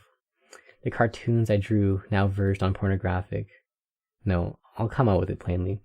I began about this time to copy pornographic pictures, which I secretly peddled. I wanted money to buy gin. When I looked at Yoshiko, always averting her glance and trembling, doubt gave birth to fresh doubt. It was unlikely, wasn't it, that a woman with absolutely no defenses should have yielded only that once with the shopkeeper? Had she also been with Horiki? Or with somebody I didn't even know? I hadn't the courage to question her. Writhing in my usual doubts and fears, I drank gin. Sometimes when drunk, I timidly attempted a few sneaking ventures at indirectly questioning. In my heart, I bounded foolishly from joy to sorrow at her responses. But on the surface, I never ceased my immoderate clowning. Afterwards, I would inflict on Yoshiko an abominable, hellish caressing before I dropped into a deep sleep. Towards the end of the year, I came home late one night, blind drunk. I felt like having a glass of sugar water. Yoshiko seemed to be asleep, so I went myself to the kitchen to look for the sugar bowl. I took off the lid and peered inside. There was no sugar, only a thin, black cardboard box. I took it absent-mindedly in my hand and read the label. I was startled. Somebody had scratched off most of the writing, but the part in Western letters remained intact. The word dial was legible. Dial. At the time, I relied entirely on gin and never took sleeping pills. Insomnia, however, was a chronic complaint with me, and I was familiar with most sleeping pills. The contents of this one box of dial was unquestionably more than sufficient to cause death. The seal of the box was unbroken. I must have hidden it here at some time or other in the past when I felt I might need it, after first scratching off the label. The poor child could not read Western letters, and I must have thought it was enough if I just scratched it off with my nails, the part of the label in Japanese. You have committed no sin. I very quietly filled a glass with water, careful not to make the least noise, and deliberately broke the seal of the box. I poured the whole contents into my mouth. I calmly drained the glass of water in one gulp, switched off the light, and went to bed at once. For 3 days and nights I lay as one dead. The doctor considered it an accident and was kind enough to postpone reporting it to the police. I'm told that the first words I murmured as I began to recover consciousness were, "I'm going home." It's not clear even to myself what place I meant by home, but in any case, these were the words I said accompanied, I was told, by profuse weeping. Gradually the fog cleared, and when I regained consciousness, there was Flatfish sitting at my pillow, a most unpleasant expression on his face. The last time was also at the end of the year, wasn't it? He always chooses the end of the year, just when everyone is frantically busy. He'll prove the death of me if he keeps on doing such things. The madam of the bar in Kyobashi was the recipient of Flatfish's discourse. I called. "Madam?" "What, have you come too?" She held her smiling face directly over mine as she spoke. I burst into tears. "Take me away from Yoshiko." The words came as a surprise, even to myself. The madam rose to her feet and breathed a barely audible sigh. Then I made an utterly unpremeditated slip of the tongue, one so comic, so idiotic, that it all but defies description. I said, "I'm going somewhere where there aren't any women." Flatfish was the first to respond, with loud guffaws. The madam tittered, and in the midst of my tears, I turned red and smiled despite myself.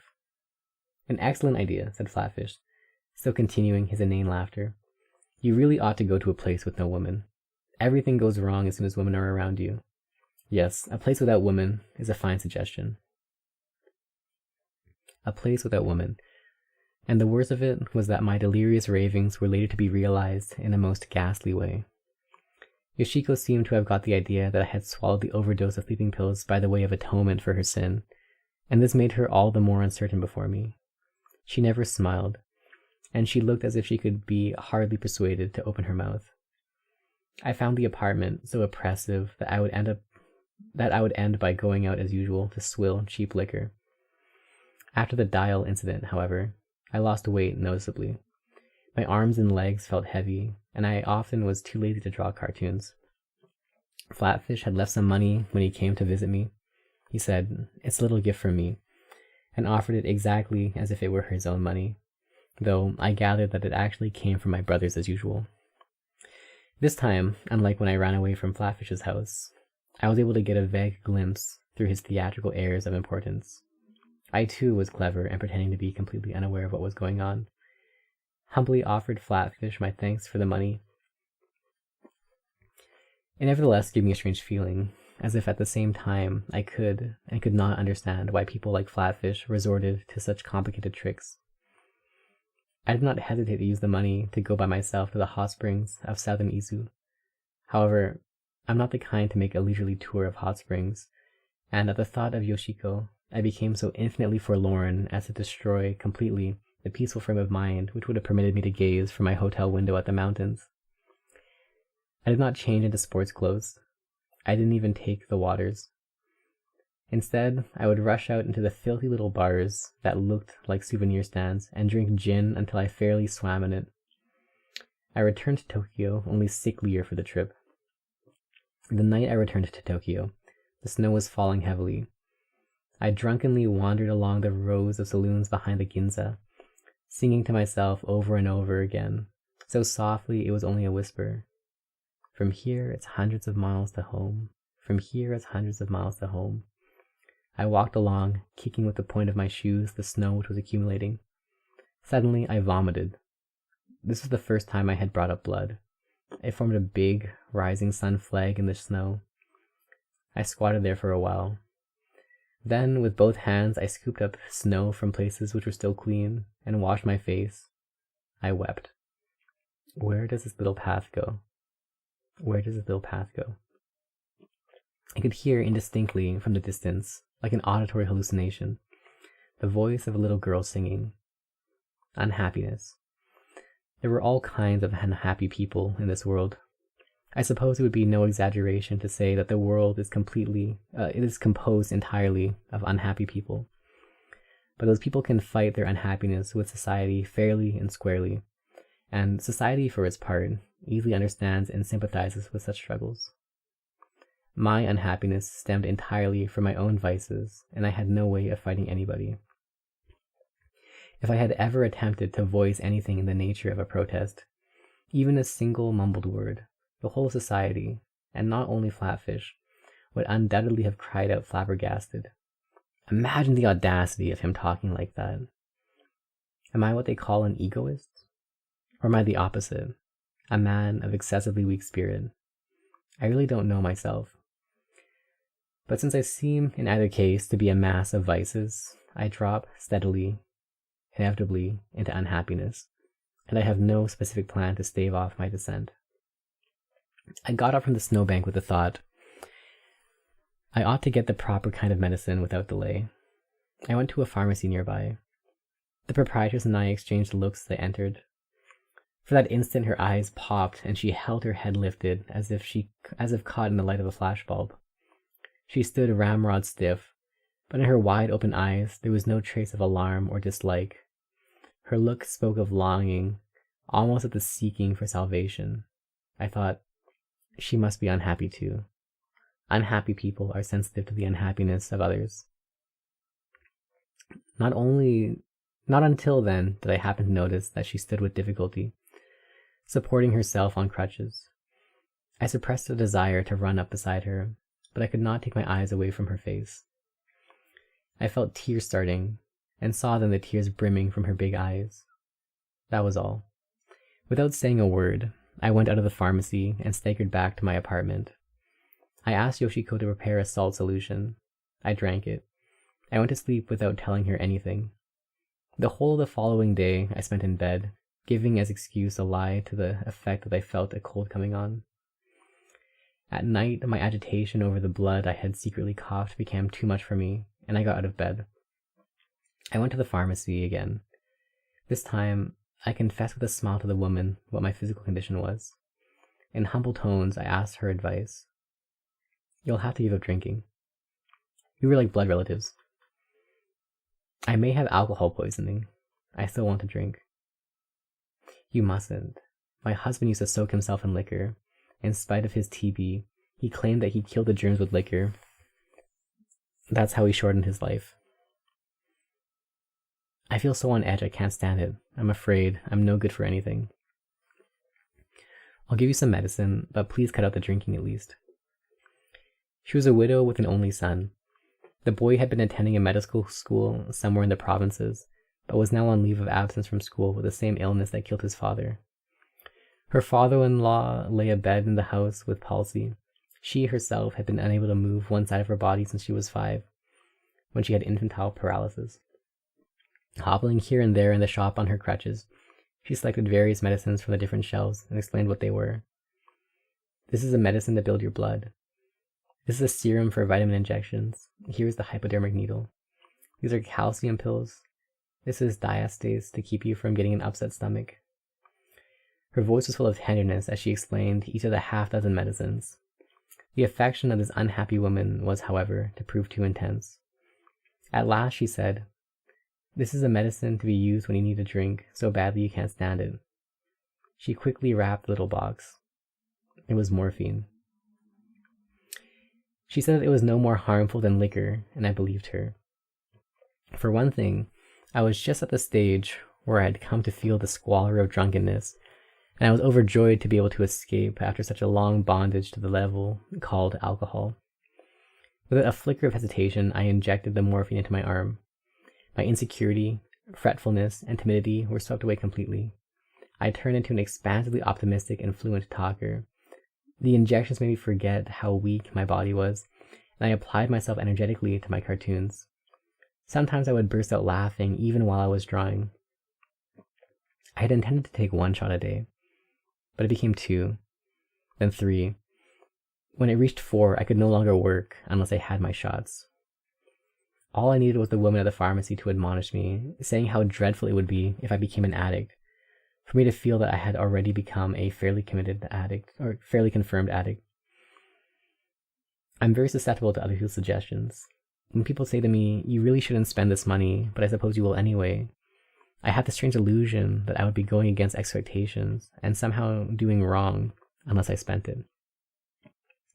I invariably spend all the money immediately. My uneasiness over having become an addict actually made me seek more of the drug. "I beg you, 1 more box. I promise I'll pay you at the end of the month."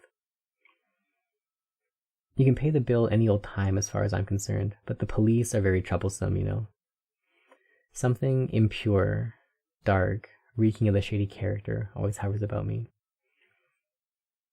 "I beg you, tell them something or other. Put them off the track.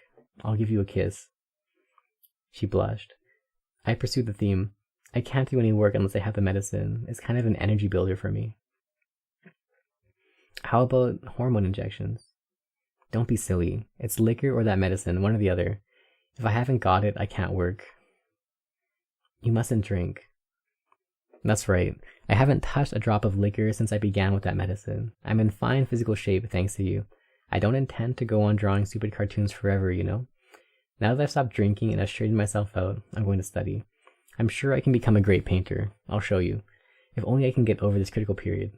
So please, how about a kiss?" She burst out laughing. "What a nuisance you are. You may already have become an addict for all I know." Her crutches clacked as she hobbled over to the shelf to take down some medicine. "I can't give you a whole box. You'd use it all up. Here's half." "How stingy you've become. Well, if that's the best you can do." I gave myself a shot as soon as I got back home. Yoshiko timidly asked, "Doesn't it hurt?" "Of course it hurts, but I've got to do it no matter how painful it is. That's the only way to increase the efficiency of my work. You've noticed how healthy I've been of late." Then playfully, "Well, to work, to work, to work." Once, late at night, I knocked on the door of the pharmacy. As soon as I caught sight of the woman in her nightgown hobbling forward on her crutches, I threw my arms around her and kissed her. I pretended to weep. She handed me a box without a word.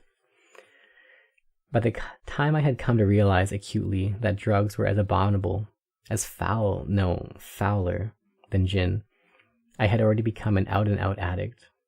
I had truly reached the extreme of shamelessness. Out of the desire to obtain the drug, I began to make copies of pornographic pictures. I also had what might literally be called a very ugly affair with the crippled woman from the pharmacy. I thought, I want to die. I want to die more than ever before. There's no chance now of a recovery.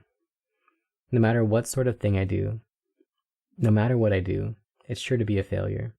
Just a final coating applied to my shame. That dream of going on bicycles to see a waterfall framed in summer leaves, it was not for the likes of me. All that can happen now is that one foul, humiliating sin will be piled on another, and my sufferings will become only the more acute. I want to die. I must die. Living itself is the source of sin. I paced back and forth, half in a frenzy, between my apartment and the pharmacy. The more I worked, the more morphine I consumed, and my debt at the pharmacy reached a frightening figure. Whenever the woman caught sight of my face, the tears came to her eyes. I also wept. Inferno. I decided as a last resort, my last hope of escaping the inferno, to write a long letter to my father, in which I confessed my circumstances fully and accurately, with the exception, of course, of my relations with women. If it failed, I had no choice but to hang myself, a resolve which was tantamount to a bet on the existence of God.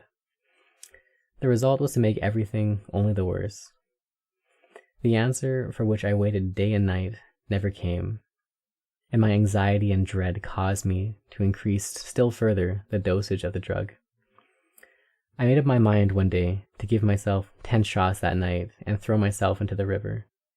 But on the afternoon of the very day I chose for the event, Flatfish appeared with Horiki in tow, seemingly having managed with his diabolical intuition to sniff out my plan. Horiki sat in front of me and said, with a gentle smile, the like of which I had never before seen on his face, "I hear you've coughed blood." I felt so grateful, so happy for that gentle smile, that I averted my face and wept. I was completely shattered and smothered by that one gentle smile. I was bundled into an automobile. Flatfish informed me in a quiet tone, so calm indeed that it might almost have been characterized as compassionate, that I should have to go for the time being to a hospital, and that I should leave everything to them. Weeping helplessly, I obeyed whatever the two of them decreed, like a man bereft of all will, decision, and everything else. The four of us, Yoshiko came along, were tossed in the car for quite a long time. About dusk, we pulled up at the entrance to a large hospital in the woods. My only thought was, this must be a sanatorium.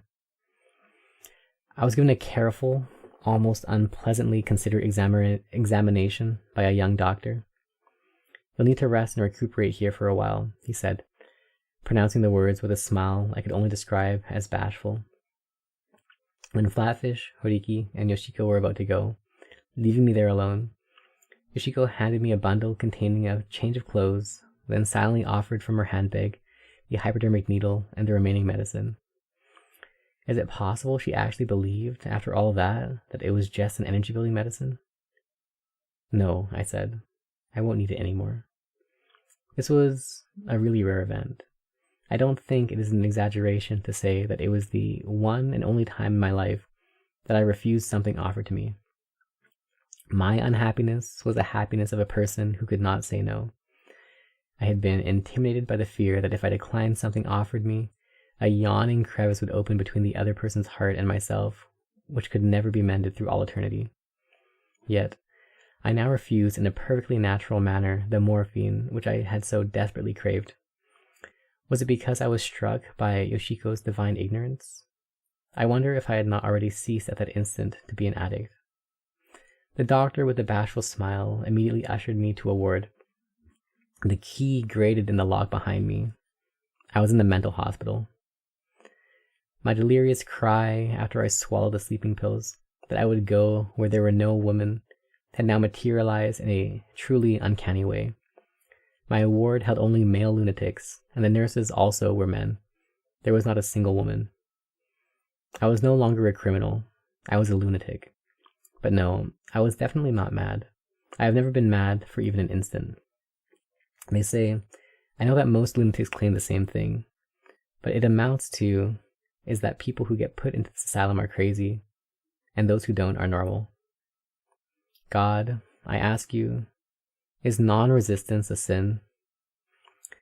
I had wept at that incredibly beautiful smile Horiki showed me, and forgetting both prudence and resistance, I had got into the car that took me here, and now I had become a madman. Even if released, I would be forever branded on the forehead with the word madman, or perhaps reject, disqualified as a human being. I had now ceased utterly to be a human being. I came at the beginning of summer. Through the iron bars over the windows, I could see water lilies blossoming in the little pond of the hospital. 3 months later, when the cosmos were beginning to bloom in the garden, my eldest brother and Flatfish came, to my great surprise, to take me out. My brother informed me, in his habitually serious, strained voice, that my father had died of gastric ulcers at the end of the previous month. We won't ask any questions about your past, and we'll see to it that you have no worries as far as your living expenses are concerned. You won't have to do anything. The only thing we ask is that you leave Tokyo immediately. I know you undoubtedly have all kinds of attachments here, but we want you to begin your convalescence afresh in the country. He added that I need not worry about my various commitments in Tokyo. Flatfish would take care of them. I felt as though I could see before my eyes the mountains and rivers back home. I nodded faintly. A reject, exactly. The news of my father's death eviscerated me. He was dead. That familiar, frightening presence who had never left my heart for a split second. I felt as though the vessel of my suffering had now become empty, as if nothing could interest me now. I had lost even the ability to suffer. My brother scrupulously carried out his promise. He bought a house for me at a hot spring on the coast, about 4 or 5 hours' journey by rail south of the town where I grew up, an unusually warm spot for that part of Japan. The house, a thatch-covered, rather ancient-looking structure, stood on the outskirts of the village. It had 5 rooms. The walls were peeled, and the woodwork was so worm-eaten as to seem almost beyond all possibility of repair. My brother also sent to look after me an ugly woman close to 60 with horrible rusty hair. Some 3 years have gone by since then. During this interval, I have several times been violated in a curious manner by the old servant. Once in a while, we quarrel like husband and wife.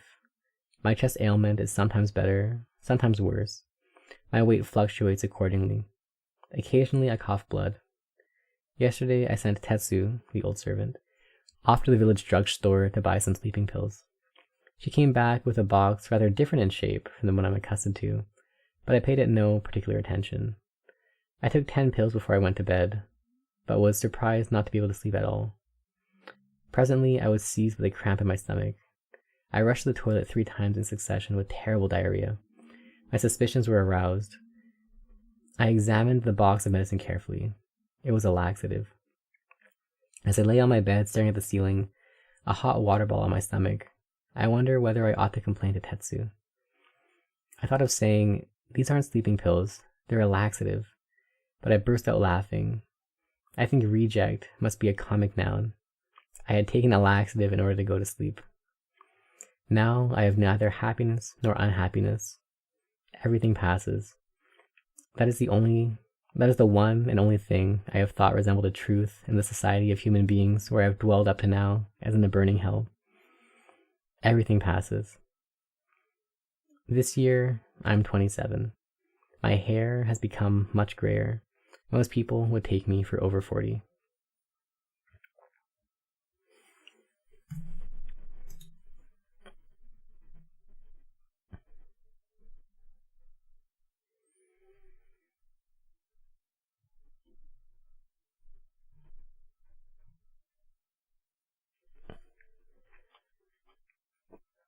All right.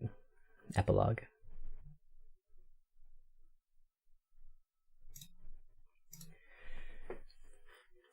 I never personally met the madman who wrote these notebooks. However, I have a bare acquaintance with the woman who, as far as I can judge, figures in these notebooks as the madam of a bar in Kyobashi.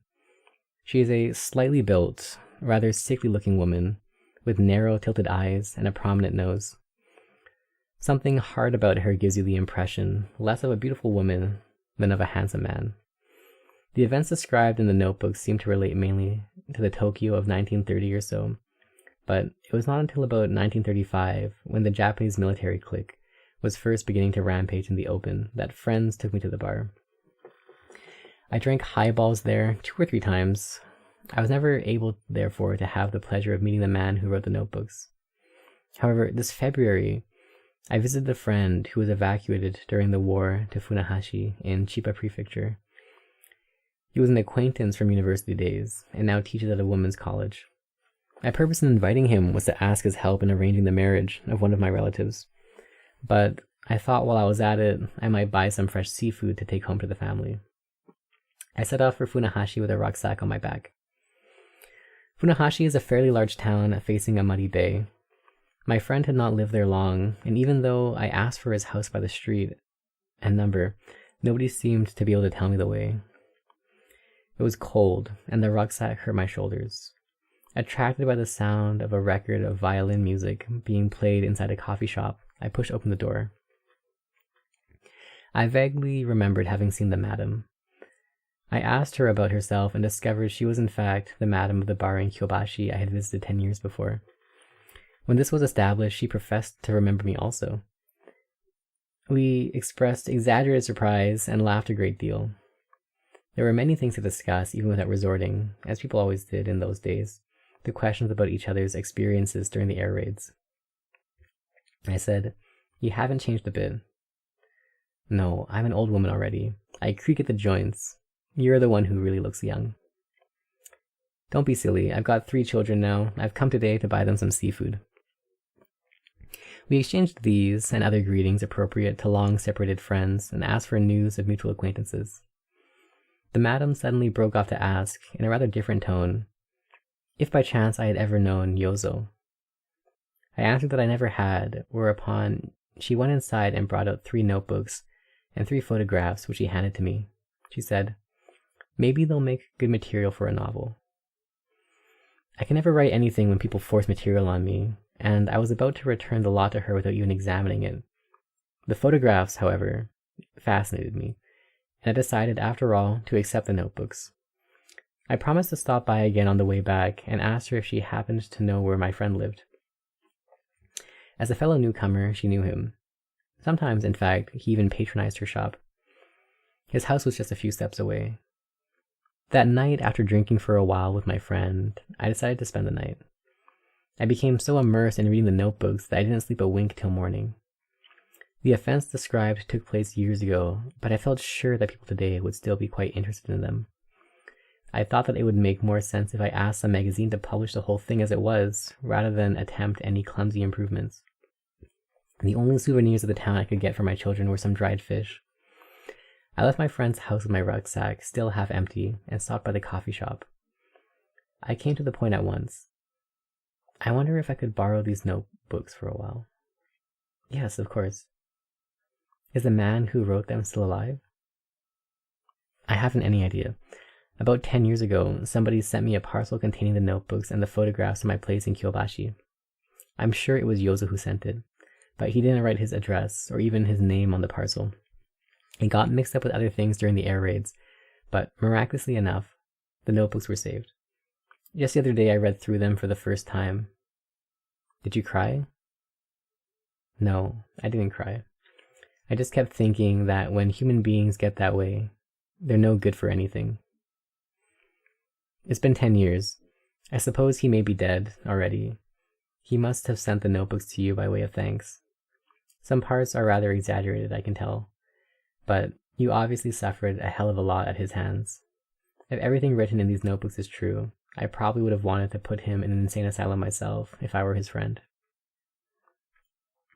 It's his father's fault, she said unemotionally. The Yozo we knew was so easygoing and amusing, and if only he hadn't drunk. No, even though he did drink, he was a good boy, an angel.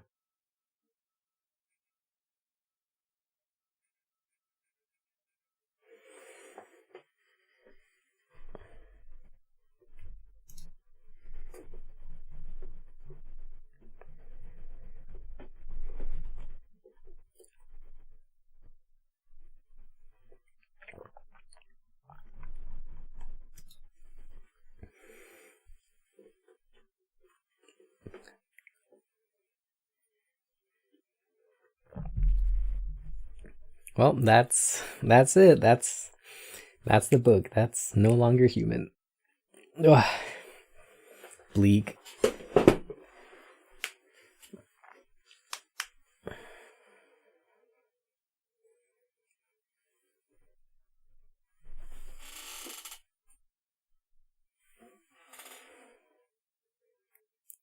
Wasn't expecting this. It's a pretty yeah, book. Surprised you left voice left? I'm tired, boss. When I got about halfway through, I was like, dude, I'm I'm feeling it. I'm cooked. I'm tired. But it doesn't make sense to not finish it in one shot, so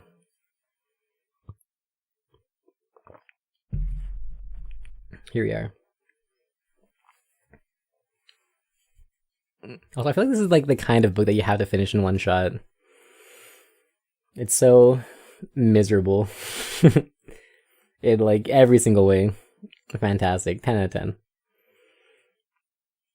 A true classic. Ugh.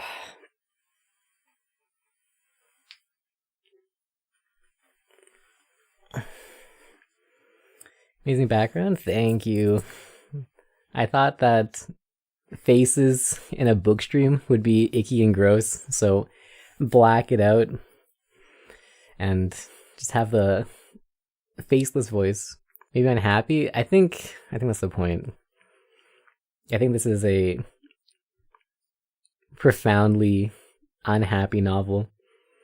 And I think it's even more profoundly unhappy that many people can relate to it in whatever capacity. I think it captures very well like people's free fall, substance abuse, not fitting in, disillusionment with society, and so on and so on. It's very good. Enjoy what you heard? I'm glad. Added piano music and bonfire.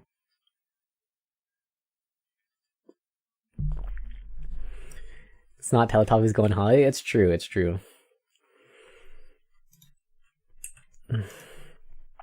Anyways, I think with that, can find someone to raid. Anybody chill online? Let's see.